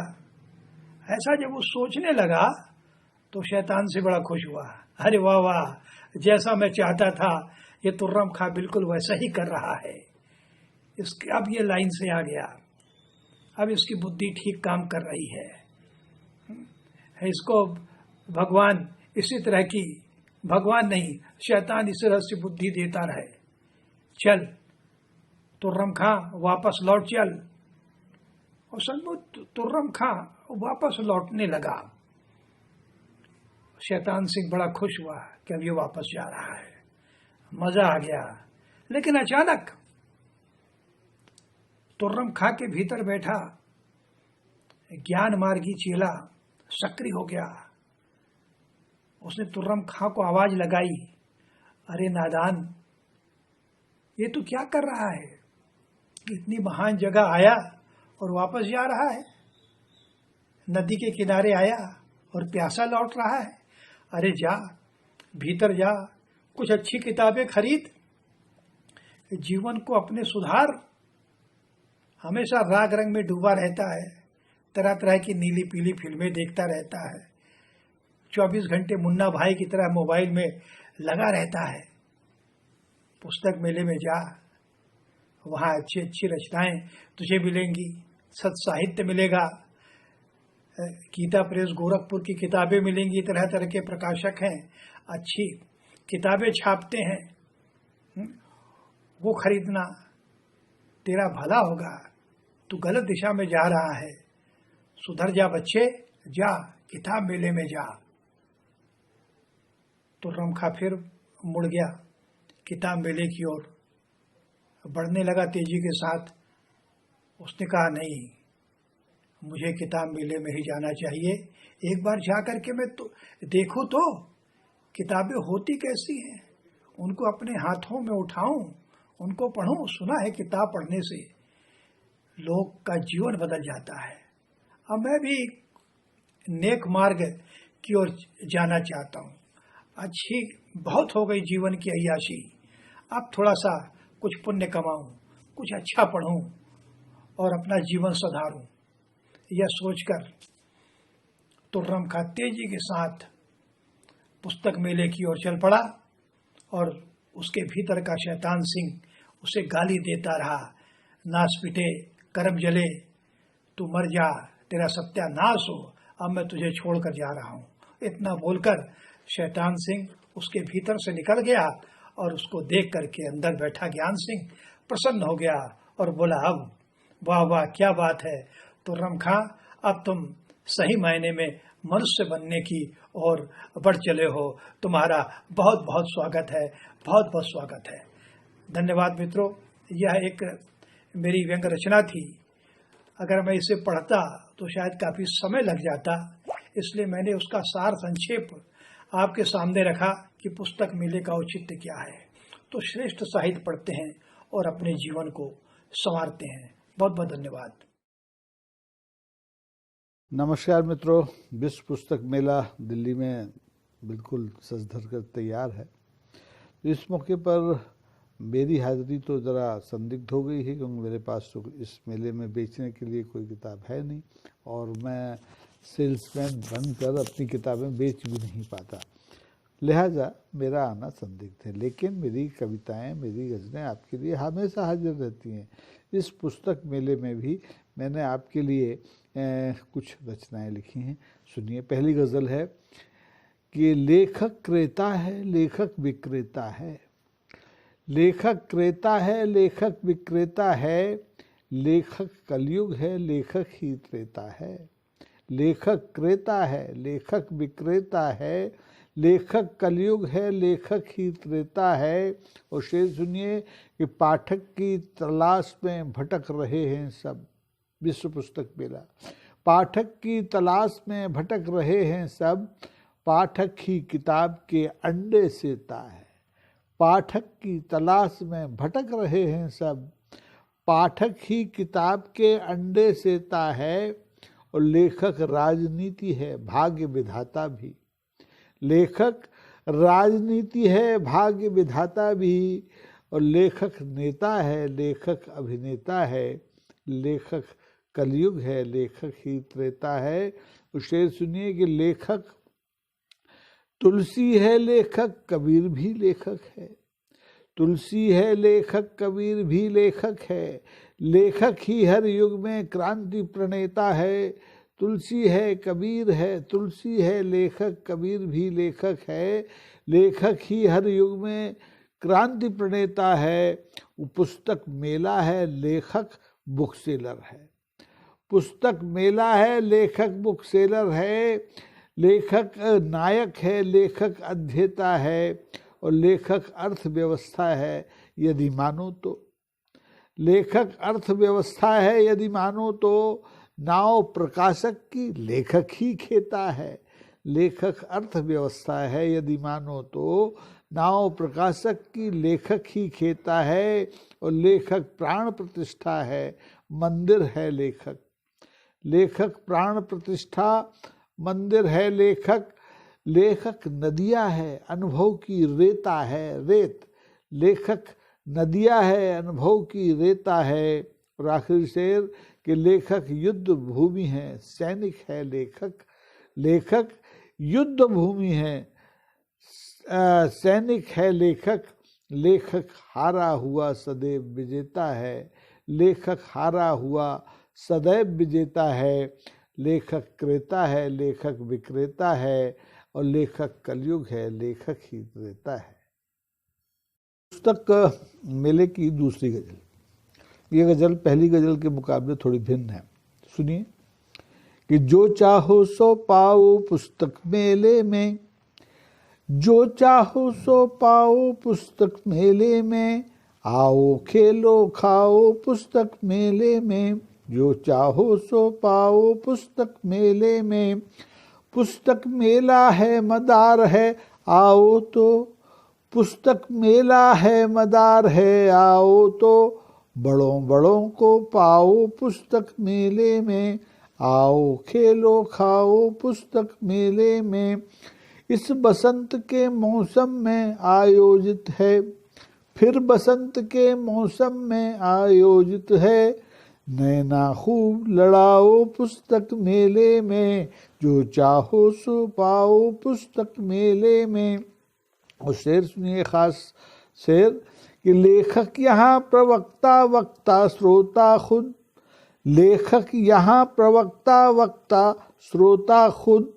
लेखक यहाँ प्रवक्ता वक्ता श्रोता खुद। मुफ्त गले मिल जाओ पुस्तक मेले में, जो चाहो सो पाओ पुस्तक मेले में। और एक मेला चंदौसी का मेला होता था, बचपन में बहुत सुना होगा आपने। तो ये शेर कि चंदौसी के मेले से ज़्यादा लक धक, चंदौसी के मेले से ज़्यादा लक धक। जमकर मौज उड़ाओ पुस्तक मेले में, जो चाहो सो पाओ पुस्तक मेले में। और आखिरी 3 शेर कि फैशन शो ये है पुस्तक की दुनिया का, फैशन शो है ये पुस्तक की दुनिया का। लोकार्पण करवाओ पुस्तक मेले में, लोकार्पण करवाओ पुस्तक मेले में। सब कुछ खुल्लम खुल्ला है प्यारे भाई, सब कुछ खुल्लम खुल्ला है प्यारे भाई। व्यर्थ न तुम शर्माओ पुस्तक मेले में, जो चाहो सो पाओ पुस्तक मेले में। और आखिरी शेर, क्योंकि 22 जनवरी बहुत महत्वपूर्ण तारीख रही इस साल की, कि राम नाम की लूट मची है लूटो तो, राम नाम की लूट मची है लूटो तो। राम भक्त बन जाओ पुस्तक मेले में, राम भक्त बन जाओ पुस्तक मेले में। लेखक यहाँ प्रवक्ता वक्ता श्रोता खुद, मुफ्त गले मिल जाओ पुस्तक मेले में। आओ खेलो खाओ पुस्तक मेले में। जरूर आइए, खेलिए, खाइए, पुस्तकें खरीदिए, बेचिए, भेंट कीजिए। नमस्कार, मैं हूं अजय अनुरागी। उत्सव गीत आपके सामने लेकर आया हूं। लीजिए सुनिए उत्सव गीत। बाई जागी जागा भाया, फिर उत्सव का मौसम आया।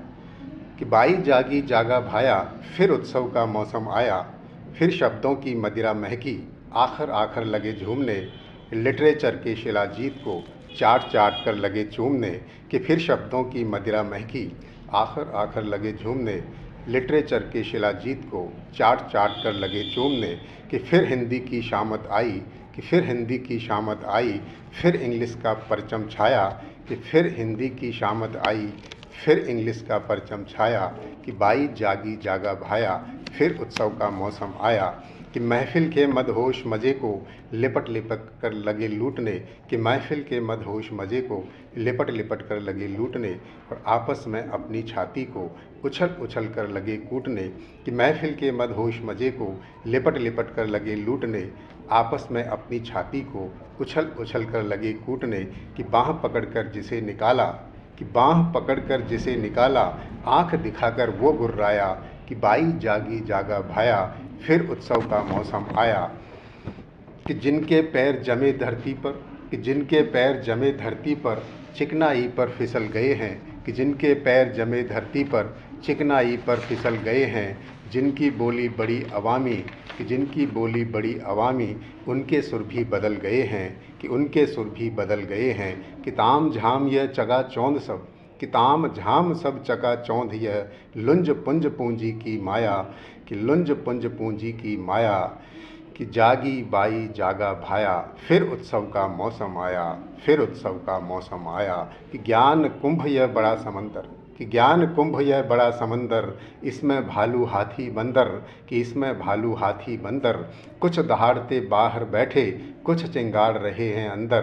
कि ज्ञान कुंभ यह बड़ा समंदर, इसमें भालू हाथी बंदर, कुछ दहाड़ते बाहर बैठे, कुछ चिंगाड़ रहे हैं अंदर। कि अर्थ ढूंढते व्यर्थ समय में, कि अर्थ ढूंढते व्यर्थ समय में, किसको पिया किसको खाया। कि अर्थ ढूंढते व्यर्थ समय में, किसको पिया किसको खाया। कि जागी बाई जागा भाया, फिर उत्सव का मौसम आया। कि फिर उत्सव का मौसम आया। फिर शब्दों की मदिरा महकी, आखर आखर लगे झूमने। और लिटरेचर के शिलाजीत को चाट चाट कर लगे चूमने। फिर हिंदी की शामत आई, कि फिर हिंदी की शामत आई। फिर इंग्लिश का परचम छाया। कि बाई जागी जागा भाया, फिर उत्सव का मौसम आया। फिर उत्सव का मौसम आया। नमस्कार, आज मैं आपको एक व्यंग सुना रही हूँ। व्यंग का शीर्षक है सावधानी हटी दुर्घटना घटी।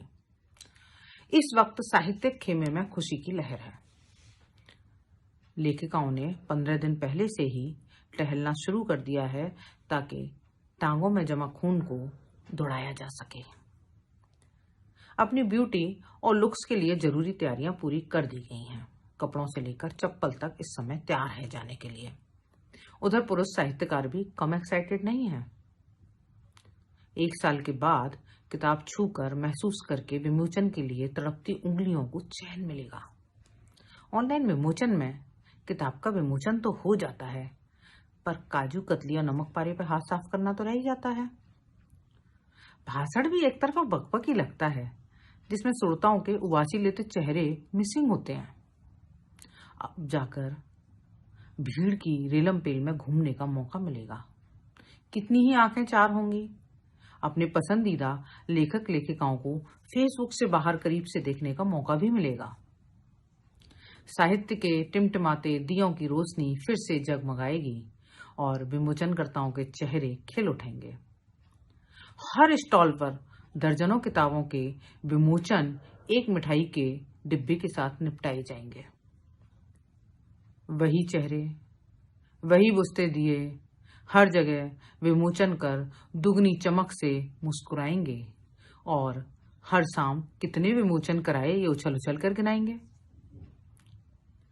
नए नवेले लेखकों की नींदें भी उड़ी हुई हैं। आखिर साहित्यिक बिरादरी में एंट्री की पहले की नर्वसनेस भी कोई चीज होती है। 1 साल के इंतजार के बाद आखिरकार वो शुभ घड़ी आ गई जिसमें पुस्तक मेला यानी बुक फेयर हो रहा है। लेखक और प्रकाशक दोनों खुशी से खिलखिला रहे हैं। आमने सामने जो मिलेंगे। फेसबुक, इंस्टा और लिंक्डइन हर जगह किताबों के प्रमोशन की बाढ़ आना शुरू हो चुकी है। अब विमोचन और बुक फेयर के फोटो की सुनामी आएगी। जिन लोगों ने पूरे साल किसी की पोस्ट पर कमेंट नहीं किया, जिन्हें आप घमंडी मान चुके थे, जो कहते थे हम फेसबुक पर सक्रिय नहीं रहते इसलिए आपकी पोस्ट नहीं दिखी, अचानक वे कूद कूद कर आपकी क्या हर किसी की पोस्ट पर कमेंट करते नजर आने लगेंगे। धनाधन लाइक की बौछार करने लगे हैं, अच्छी अच्छी नित नई पोस्ट करने लगे हैं। आप इसे उनका हृदय परिवर्तन समझने की भूल कतई ना करें और ना ही खुश होकर उनकी हर पोस्ट पर छलांग मारने की भूल करें। इसका सीधा मतलब है कि वे एक लेखक हैं और उनकी पुस्तक इस बार पुस्तक मेले में आ रही है। आप उनके ग्राहक हैं, इसलिए ध्यान रखना पकड़ा धकड़ी के सावधान ना हुए।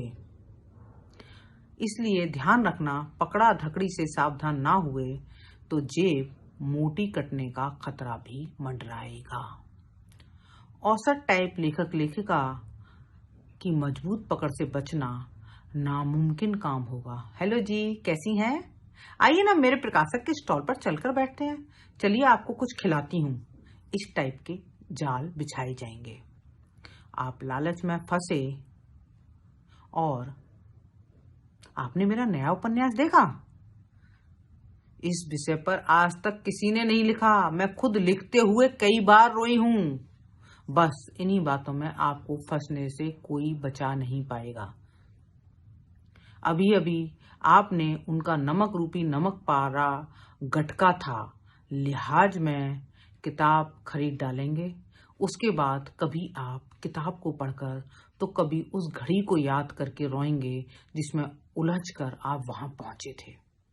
इसलिए अपना खाना और पानी साथ रखें क्योंकि छोले भटूरे की लाइन लंबी होगी। पुस्तक मेले में दिल को काबू में रखें और दिमाग को इस्तेमाल करें, वरना सावधानी हटी और दुर्घटना घटी। किताबें आप जरूर खरीदें, अपनी पसंद की खरीदें और वो खरीदें जिसे पढ़कर आपको आनंद आए। इस बार छोले भटूरे पर नहीं, पुस्तकों पर फोकस करें और पुस्तक खरीदकर अपना योगदान दें। टिंग टिंग। नमस्कार दोस्तों, मेरा नाम ललित है और एक कविता पुस्तक मेले को लेकर। मेले में हर कार्य और हर कार्यों से मेला। मेले में रौनक है, रौनक से मेला है। जहाँ देखो वहाँ भीड़ है। कोई भागता चला जा रहा है, कोई ऊँघता हुआ बढ़ रहा है। भीड़ है भाई, कोई किताबों को बंडल लिए दौड़ रहा है, कोई अपने परिचितों को खोज रहा है, कोई चाय की चुस्की पी रहा है, कोई किताब के पन्ने पलट रहा है, कोई बौद्धिक सा दिख रहा है, कोई प्रेमिका का हाथ पकड़े रेंग रहा है। किताबों के बीच हर कारों के मध्य मेले में कोई बैठा हुआ है, कोई सोचता हुआ, कोई मोल भाव करता हुआ, कोई अपने लगेज के साथ सीधा एयरपोर्ट से आ गया है, सीधे स्टेशन से आ गया है कि मित्रों से मिलूंगा और शाम को मेले से निकल जाऊंगा। लाउंज में बैठकर फेसबुक पर दिन भर की पोस्ट की हलचलों को पोस्ट करेगा। यही जिंदगी है, यही सफर है, जहां में 2 बार रुमाल से चश्मे को साफ करेगा, दिन भर के खाए छोले भटूरे को याद करेगा और बोर्ड होते हुए आखिरी पोस्ट उस दिन की करेगा, मिस यू दिल्ली, फिर आके मूंद लेगा अभी उसका गंतव्य स्थल 1.5 घंटे की दूरी पर है। शुक्रिया। नमस्कार, मेरे व्यंग्य का शीर्षक है शलभ जी का पुस्तक मेला प्रेम। हमारे प्यारे शलभ जी का गजल से कभी कोई वेद अवेद रिश्ता नहीं रहा, पर जब से उन्होंने दुष्यंत जी का यह शेर सुना है कि ये घोषणा हो चुकी है मेला लगेगा यहाँ पर, हर आदमी घर पहुंचकर कपड़े बदलने लगा है। सबसे मेलों और कपड़ों के मामले में वे एकदम गंभीर हो गए हैं। अब राजधानी में जब भी कोई मेला लगता है वे बाकायदा बाजार जाते हैं और नए नए कपड़े खरीद लाते हैं। इस बार जब उन्हें यह दिव्य ज्ञान प्राप्त हुआ कि दिल्ली के प्रगति मैदान में फिर विश्व पुस्तक मेला लगने वाला है, तो वे एक अंतर्राष्ट्रीय मॉल में गए और 2 के साथ 4 फ्री ऑफर में 4 रंग बिरंगे ब्रांडेड टी शर्ट खरीद लाए। उनका कहना है, ठंड है तो क्या हुआ, टी शर्ट पहनने से आदमी अपनी उम्र से 10 वर्ष युवा लगता है, और यदि वे टी शर्ट रंग बिरंगे हों तो उनका व्यक्तित्व भी रंग बिरंगा लगने लगता है। शलभ जी को पुस्तकों से प्रेम है या नहीं, इस विषय पर विद्वानों में गंभीर मतभेद हैं, पर इतना तय है कि पिछले 24 वर्षों से वे लगातार पुस्तक मेले में जा रहे हैं। यह उनका रजत जयंती वर्ष है। हालांकि आज तक मेले में किसी माई के लाल या माई की लल्ली ने उन्हें पुस्तक खरीदते हुए नहीं देखा, पर वे हर बार हर हॉल में हर स्टॉल में जाते हैं, हर प्रकाशक से हाय हेलो करते हैं, पुस्तकों के दर्शन करते हैं और पुण्य लाभ अर्जित कर अनस्टॉल हो जाते हैं। इस प्रकरण में जब मैंने एक बार शलभ जी से पूछा तो उन्होंने कहा, भाई जैसे ओलंपिक खेलों में भाग लेना महत्वपूर्ण होता है, मेडल जीतना नहीं, वैसे ही पुस्तक मेले में भाग लेना महत्वपूर्ण है, पुस्तक खरीदना नहीं। वे उन लेखक मित्रों का भी पुण्य स्मरण करते हैं जो शलभ जी को अपनी अनबिकी पुस्तकें सप्रेम या सादर भेंट कर उपकृत होते हैं। एक बार तो शलभ जी पूरे आध्यात्मिक हो गए और प्रोजन शैली में बोले, पुस्तकों से जो ज्ञान प्राप्त होता है वह पुस्तकीय ज्ञान होता है, वह चंचू मात्र होता है, वो वास्तविक ज्ञान नहीं होता। वास्तविक ज्ञान है आत्मज्ञान, तत्व ज्ञान, और ये ज्ञान पुस्तकों से और उसकी माया मोह से दूर रहकर ही प्राप्त किया जा सकता है। इसलिए हमारे प्यारे शलभ जी जब भी पुस्तक मेले जाते हैं वे मेले में रहकर भी पुस्तकों से दूर रहते हैं। वैसे ही जैसे कमल का फूल तालाब में खिलकर भी तालाब के पानी से दूर रहता है। पुस्तक मेलों के बारे में शलभ जी का अपना दर्शन है, अपना समाजशास्त्र है, अपना मनोविज्ञान है।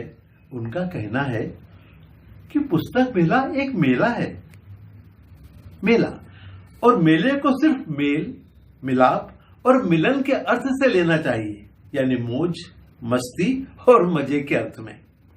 और इसके लिए हमें मेले में विवेकानंद बनकर नहीं बल्कि देवानंद बनकर जाना चाहिए। मेले जाओ, यारों दोस्तों से मिलो, चार यार मिल जाए वाली चेयर शैली में मिलो, गपशप करो, चुगली गुगली करो, हठी ठिठोली करो, बुक्का फाड़ो, ठहाका लगाओ, मस्ती छानो, गुलछर्रे उड़ाओ।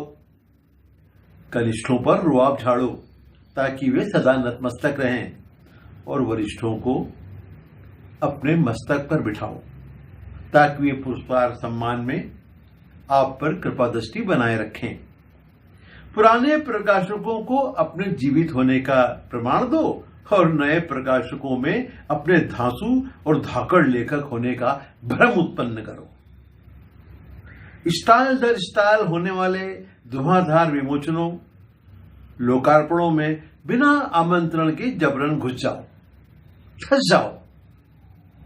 लेखकों को बधाई दो और लेखिकाओं को मेरा मतलब है लेखिकाओं को दिल से बधाई दो। मेले में जहां चेतनों को इंटरव्यू देते हुए बड़े बुजुर्ग साहित्यकार दिखें, उनके इर्द गिर्द मंडराओ और फ्रेम में आओ। उनके संग साथ सेल्फी लो, उनकी उंगली पकड़ो ताकि कल प्रकोष्ठ भी पकड़ सको। मेले में रोज फोटो खींचो, रील बनाओ, फेसबुक लाइव करो ताकि पूरे विश्व को यह पता लग सके कि आप एक महान साहित्यकार हैं। और इसी बीच मेले में जब भी मौका मिले उसे ताड़ो, अपनी आंखों को सार्थक करो, नयन सुख प्राप्त करो। नयन सुख न होता तो रीति काल न होता। सोचो, हिंदी साहित्य का एक युग न होता। अतः चोरी चोरी चुपके चुपके मेले में कनखियों से सौंदर्य दर्शन करो, छोले भटूरे खाओ, प्रभु के गुण गाओ और घर वापस आ जाओ। और जीने को क्या चाहिए, और जीने को क्या चाहिए। धन्यवाद, बहुत बहुत धन्यवाद। नमस्कार। पुस्तक मेले में लेखिका।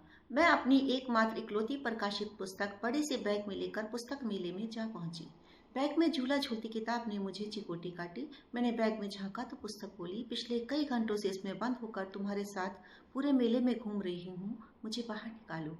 मैंने कहा, अरे भाई, जब कोई अच्छा सा पाठक मिलेगा तभी तो तुम्हें बाहर निकालूंगी और उसके हाथों में सौंपूंगी। मेरी बात सुनकर उसने हंसकर कहा, तो चलो बाहर को चलें, क्योंकि पाठक आजकल मेले में नहीं ठेले पर मिलते हैं। मैंने कहा, कैसी बात करती हो?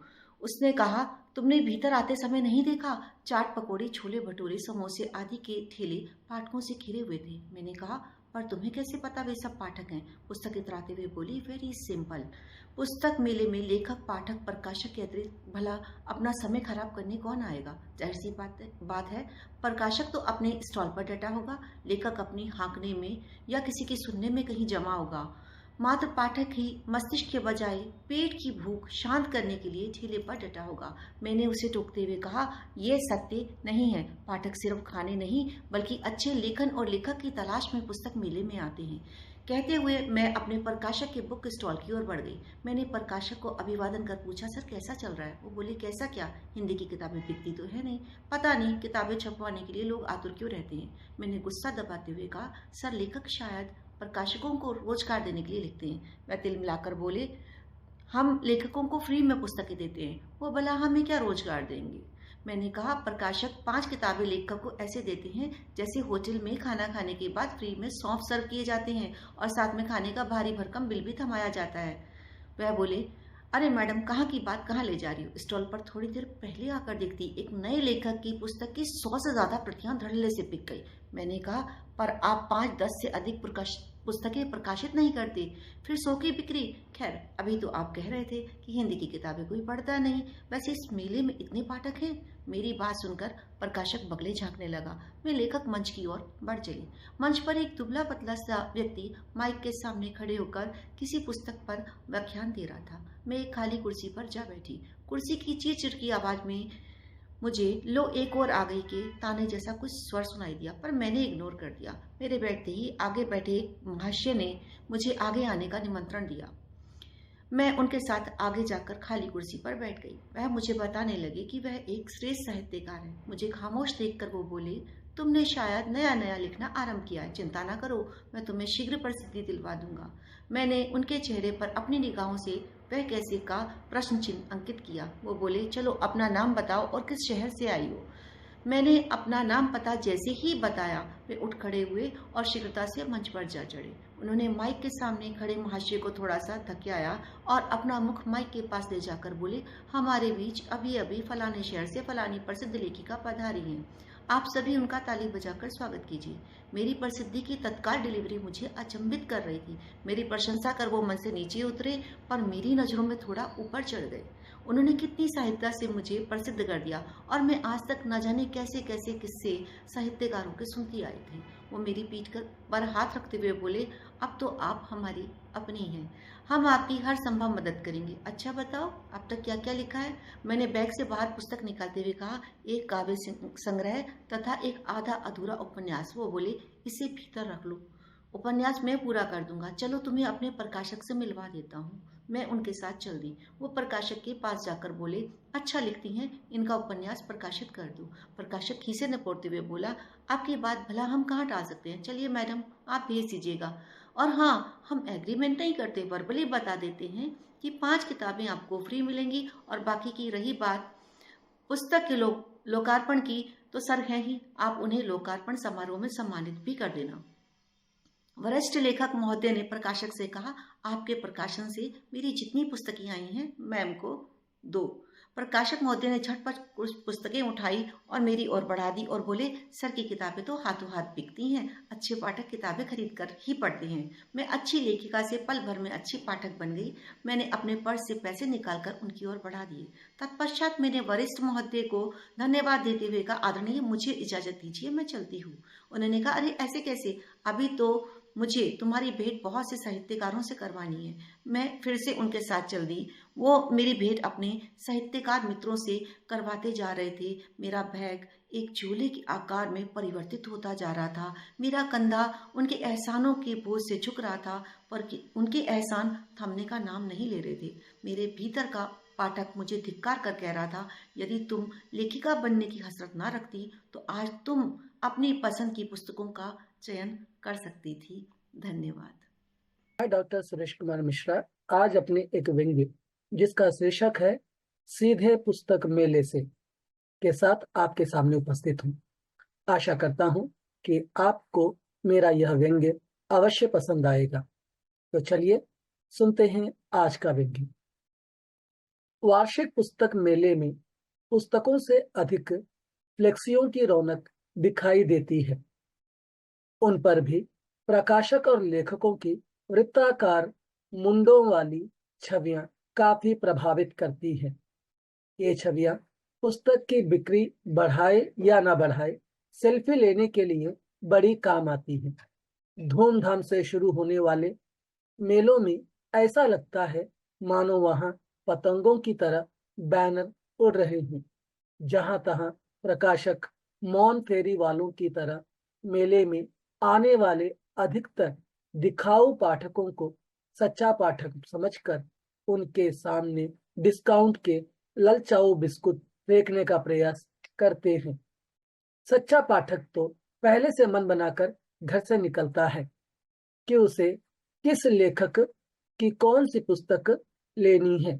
मतदाता वोट करने के लिए जिस तरह मतदाता सूची में ब्लॉक नंबर, पता और अपनी क्रम संख्या पता लगाता है, ठीक उसी तरह पाठक पुस्तक मेले में फलाने प्रकाशक और लेखक की स्टॉल और कतार संख्या पता लगाकर पहुंचता है। भले वो पुस्तक न खरीदे, कम से कम वहां सेल्फी खींचकर अपनी आभासी दुनिया के वॉल पर चेप देता है। इससे प्रकाशक और लेखक दोनों प्रसन्न हो जाते हैं कि चलो कोई तो आया था जो हमारी पुस्तकों को पूछने वाला था। वहीं दिखावटी पाठक को भी लगता है मैंने इसी बहाने दुनिया भर को बता दिया कि मैं कितना पढ़क्कू हूँ।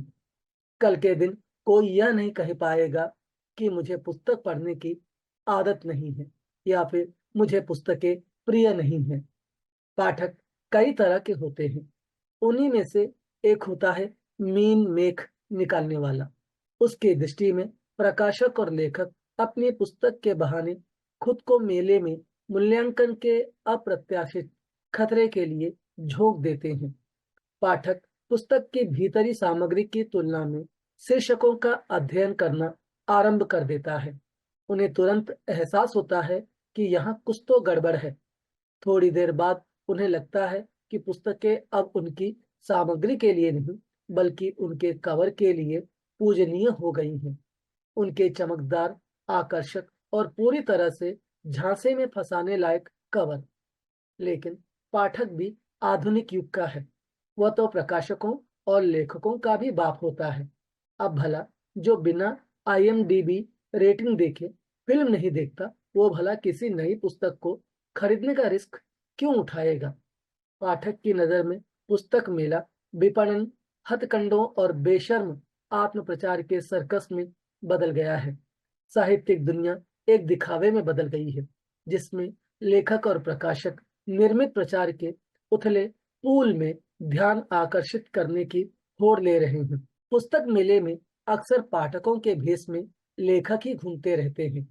इन पुस्तकों के प्रति वे आधुनिक परिभाषा गढ़ते हुए कहते हैं कि तू मेरा पढ़, मैं तेरा। इससे लेखकों की आत्मसंतुष्टि का संतुलन बना रहता है। इन सबके बीच जैसे ही लेखकगण एक दूसरे पर हैरानी भरी निगाहें डालते हैं और दूर से ही हाथ का इशारा करते हुए एक दूसरे के स्टॉल की ओर आने का जबरन संकेत करते हैं, तो समझ जाना चाहिए कि वो अपनी पुस्तक किसी भी कीमत पर आपको चेपने वाला है। इन्हीं लेखकों में 12 मासी लेखक भी अपनी नवीनतम कृति तू क्या तेरा बाप भी खरीदेगा के स्टॉल तक पहुंचकर आत्मसंतुष्टि से झूम उठता है। कवर पर सर्वश्रेष्ठ का टैग लगा एक आकर्षक स्टारलेट और एक तराशे हुए हंक की स्टॉक फोटो भी होती है, जिसकी पृष्ठभूमि में एक विचारोत्तेजक लेखक की छवि होती है। शीर्षक नियॉन गुलाबी अक्षरों में सजा होता है, मानो चिल्ला रहा हो, मैंने अगर तुम्हारे बाल न नुचवा दिए तो मेरा नाम भी ब्याज नहीं है। मुझे अपनी जिल्द और प्रकाशक के अपनत्व का बड़ा अहंकार है। जब तक यह दोनों है, तब तक नौसिखिए पाठक को मैं यूं बेवकूफ बना सकता हूँ। पुस्तक मेले का विशेष आकर्षण पुस्तक विमोचन स्थल होता है, नहीं, चाट भंडार का स्टॉल होता है। जितना ये स्टॉल वाले कमा लेते हैं, उतना तो लेखक अगले 4-5 साल तक नहीं कमा पाते।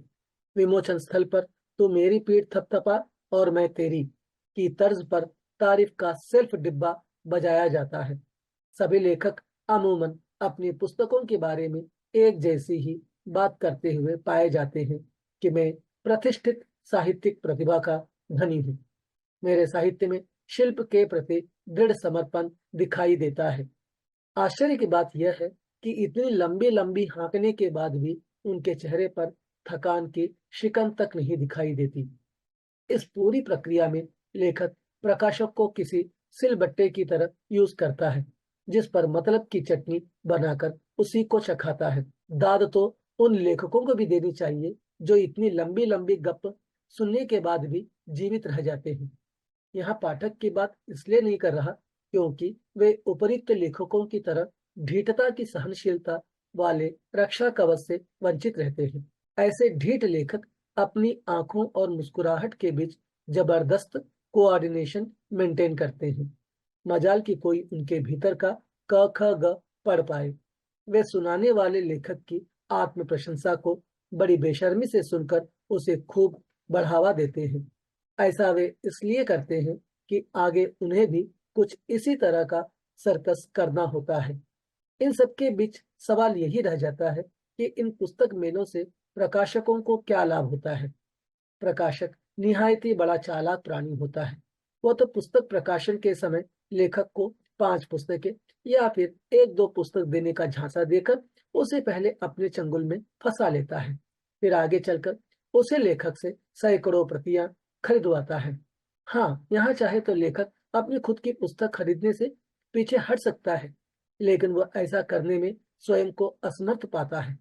कारण प्रकाशक यह लुभावन ऑफर इसी शर्त पर देता है कि आपके चाहने वाले कई पाठक होंगे, उनके लिए पुस्तकें चाहिए होंगी, या फिर 1 साल में कईयों पुरस्कार व सम्मान प्रतियोगिताओं के लिए पुस्तकें भेजनी पड़ती हैं, तब यही पुस्तकें बड़ी काम आएंगी।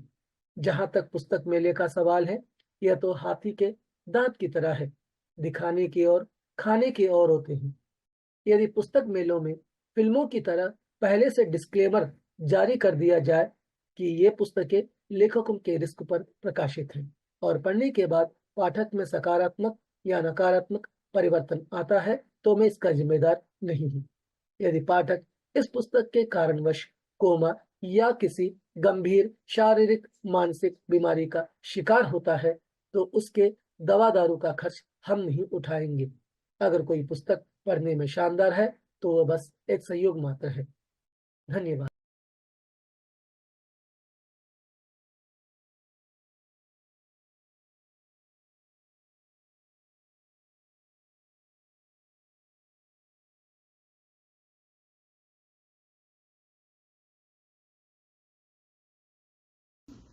मित्रों, विश्व पुस्तक मेला आरंभ हो गया है।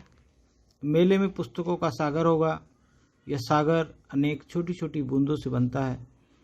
यूट्यूब मासिक पत्रिका का पूरा अंक भी पुस्तकों की पंचायत पर केंद्रित हो जाए तो लोटा भर पुस्तकों पर चर्चा नहीं हो पाएगी। कुछ प्रकाशक तो सैकड़ों में नई किताबें लेकर आ रहे हैं। इस बार पुस्तकों की पंचायत में कुछ पुस्तकों की सूचना मात्र है। विष्णु नागर जी की पुस्तक है अमीरों का मसीहा कोई नहीं, जो वाम प्रकाशन से आई है।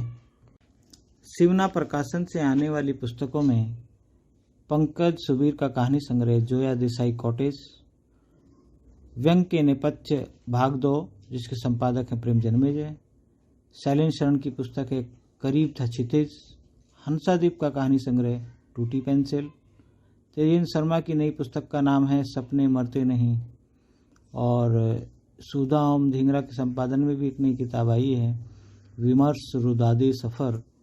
राहुल देव जी ने भी एक संपादन किया है संवाद की संस्कृति का, और पंकज सुबीर ने कुछ उदास कहानियों का संपादन किया है। न्यू वर्ल्ड पब्लिकेशन से आने वाली पुस्तकों में सुरेश सिंह की पुस्तक है पृथ्वी फैलाती है पंख, प्रेम जन्मेजय की चयनित व्यंग रचनाएं, हरीश नवल की चयनित व्यंग रचनाएं, अनूप शुक्ल की चयनित व्यंग रचनाएं, लालित ललित की चयनित व्यंग रचनाएं, श्यामल बिहारी महतो की पुस्तक है अंधेरे का आईना, डॉक्टर बाल मुकुंद नंदवाना ने चयनित और अनुवाद किया है चयनित रूसी कहानियों का। सुजाता कुमारी की पुस्तक है पोखर का पानी, वंदना शुक्ल की पुस्तक का नाम है अंधकाल, हरे राम समीप की पुस्तक भी आई है वैशाली की पूनो, और ए असफल की बागडोर नामक पुस्तक आई है। इंडिया नेटबुक से आने वाली पुस्तकों में आचार्य राजेश कुमार की ग्रंथावली और सुषमा मुनींद्र की मेरी कहानियाँ, और प्रताप सहगल की कुछ कल की कुछ आज की। इंडिया नेटबुक से लालित ललित की रचनावली भी कई खंडों में आई है, और एक पुस्तक आई है छाया मत छूना मन, इसके लेखक हैं डॉक्टर संजय कुमार। भावना प्रकाशन से जो पुस्तक आई है उसमें सहमी हुई धड़कनें और कांपती हुई लकीरें, इसका संपादन किया है कल्पना मनोरमा और कृष्णा श्रीवास्तव ने। अर्चना चतुर्वेदी जी की भी एक किताब आई है घूरे का हंस, जिसका मूल्य 250 रुपये है। डायमंड बुक से एक सीरीज आई है भारत कथामाला, जिसमें युवा मन की 21 श्रेष्ठ कहानियाँ हैं।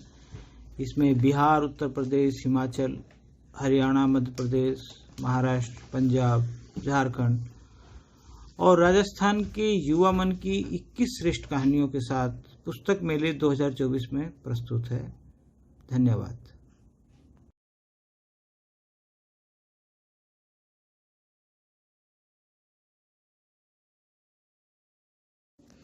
कुछ इधर की कुछ उधर की। मित्रों, विश्व पुस्तक मेले का उद्घाटन हो गया है। पढ़ने से बड़ा कोई आनंद नहीं और ज्ञान से बड़ी कोई ताकत नहीं। इसी उद्देश्य को पूरा करने के लिए प्रत्येक वर्ष आयोजित होने वाला नई दिल्ली विश्व पुस्तक मेला 2024 का आज दिल्ली में शुभारंभ हो गया।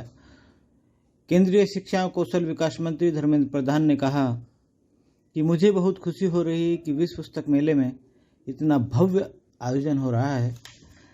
भारत की यही खासियत है कि यहाँ पर 22 भाषाओं में साहित्य है, पढ़ने वालों की संख्या असंख्य है। उन्होंने राष्ट्रीय शिक्षा नीति का जिक्र किया। आगे नेशन बुक ट्रस्ट के चेयरमैन मिलिंद मराठे ने कहा कि इस वर्ष बहुआयामी भारत एक जीवंत परंपरा थीम पर आधारित विश्व पुस्तक मेला प्रगति मैदान के हॉल संख्या 1 से 5 में शुरू हुआ है।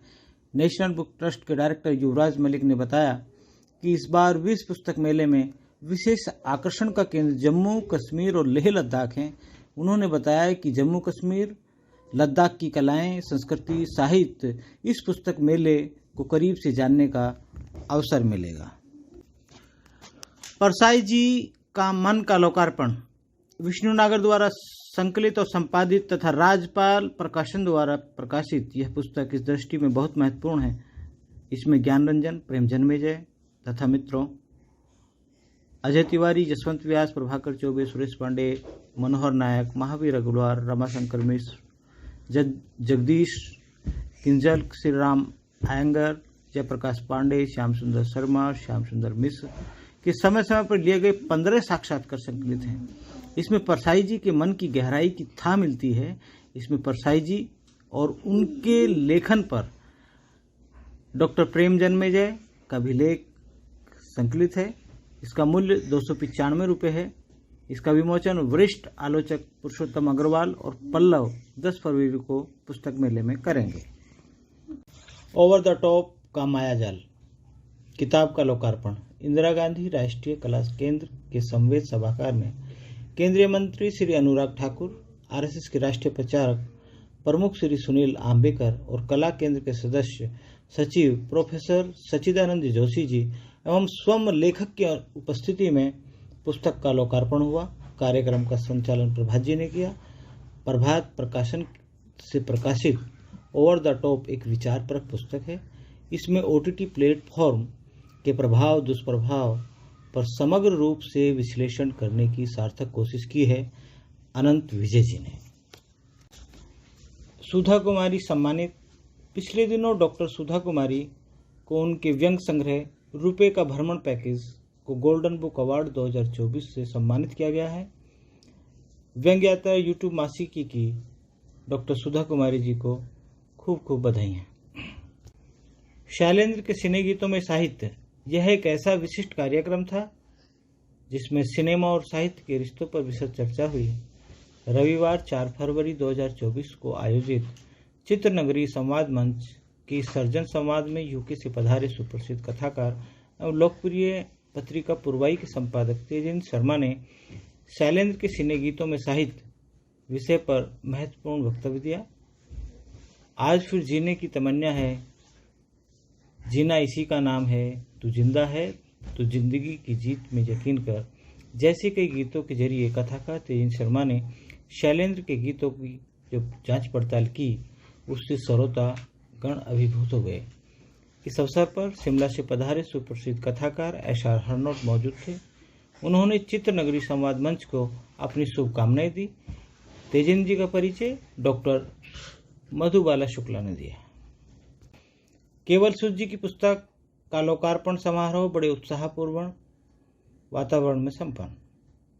वरिष्ठ साहित्यकार एवं रंगकर्मी केवल सूद की शत प्रकाशित पुस्तक केवल सूद की चर्चित कहानियां और सूद जी पर केंद्रित बरनाला अंतर्राष्ट्रीय अंक कालका मेल का लोकार्पण समारोह विद्यानगरी मुंबई विश्वविद्यालय कलीना के जेपी नायक भवन सभागार में बड़े ही उत्साहपूर्ण वातावरण में सौधावरी और श्रुति संवाद के संयुक्त तत्वावधान में संपन्न हुआ। साथ ही केवल सूद व्यक्तित्व एवं कृतित्व पर सारगर्भित चर्चा भी हुई, जिसमें 12 रचनाकर्मियों ने सूद जी के विभिन्न पहलुओं पर और उनकी पुस्तकों की चर्चा की। अंतर्राष्ट्रीय कलाकार सैयद साहिल आगा जी ने दस्तानगोई के तहत बेहतरीन अंदाज में कुछ कहानियां प्रस्तुत की, जिसकी श्रोताओं ने काफ़ी सराहना की। तरसेम गुजराल जी को सम्मान। वरिष्ठ साहित्यकार तरसेम गुजराल जी को लुधियाना नगर में आयोजित होने वाले अलंकरण समारोह के दौरान श्री सत्यपाल शकुंतला डावर स्मृति सम्मान से अलंकृत किया जा रहा है। श्री सत्यपाल शकुंतला डावर स्मृति सम्मान के अंतर्गत प्रशस्ति पत्र, 11,000 रुपये की सम्मान राशि, शॉल और पुस्तकें भेंट की जाएंगी। तरसेम गुजराल जी को हिंदी लेखक संघ पंजाब की ओर से ढेरों बधाई। शिव कुमार शिव पुरस्कार। स्मृति से शिव कुमार शिव हिंदी के प्रतिष्ठित साहित्यकार थे। उन्होंने किस्सा को एक ऐसे मंच के रूप में विकसित किया जहां सभी का खुले मन से स्वागत किया जाता रहा है। उनकी प्रेरणा से ही किस्सा परिवार एवं सुधा स्मृति ट्रस्ट भागलपुर ने उनकी स्मृति के 2 पुरस्कारों की स्थापना करने का निर्णय लिया है। प्रत्येक पुरस्कार की राशि 50,000 एक रहेगी। इन पुरस्कारों के लिए सर्वश्रेष्ठ लेखकों का चयन उनकी पुस्तकों के आधार पर किया जाएगा। हिंदी साहित्य के वरिष्ठ और जाने माने लेखकों की एक समिति सभी प्रविष्टियों में से सर्वश्रेष्ठ रचनाओं का चयन इन पुरस्कारों के लिए करेगी। यह दोनों पुरस्कार उपन्यास एवं कहानी विधा में दिए जाएंगे। सभी लेखकों, संपादकों, पाठकों एवं प्रकाशकों से विनम्र अनुरोध है कि वर्ष 2024 में प्रकाशित उपन्यासों और कहानी संग्रहों की 2-2 प्रतियां किस्सा के पते पर भिजवाने की कृपा करें। यह पुरस्कार शिव कुमार शिव के जन्मदिन के अवसर पर 31 जुलाई 2024 को दिए जाएंगे। पुरस्कार संबंधी अन्य विवरण जल्द ही साझा किए जाएंगे। प्रविष्टियां भेजने की अंतिम तिथि 31 मार्च 2024 है। प्रविष्टियां भेजे जाने के लिए पता है सुधा स्मृति ट्रस्ट, मंजू विला, मारवाड़ी व्यायामशाला के बगल वाली गली, खरमंचक रोड, भागलपुर 812001। हिंदी अकादमी मुंबई के मालवा रंगमंच समिति द्वारा विख्यात साहित्यकार तेजिन शर्मा और असगर बजाज जी को सुप्रसिद्ध फिल्म लेखन व निर्देशन रूमी जाफरी, निर्देशक सुनील तिवारी, वरिष्ठ पत्रकार सुनील शर्मा और केशव राय ने विश्व हिंदी अकादमी सम्मान से सम्मानित किया। विश्व की भाषा और भाषा का विश्व विषय पर परिचर्चा भी फनकार स्टूडियो अंधेरी पश्चिम मुंबई में हुई। संचालन केशव राय ने किया।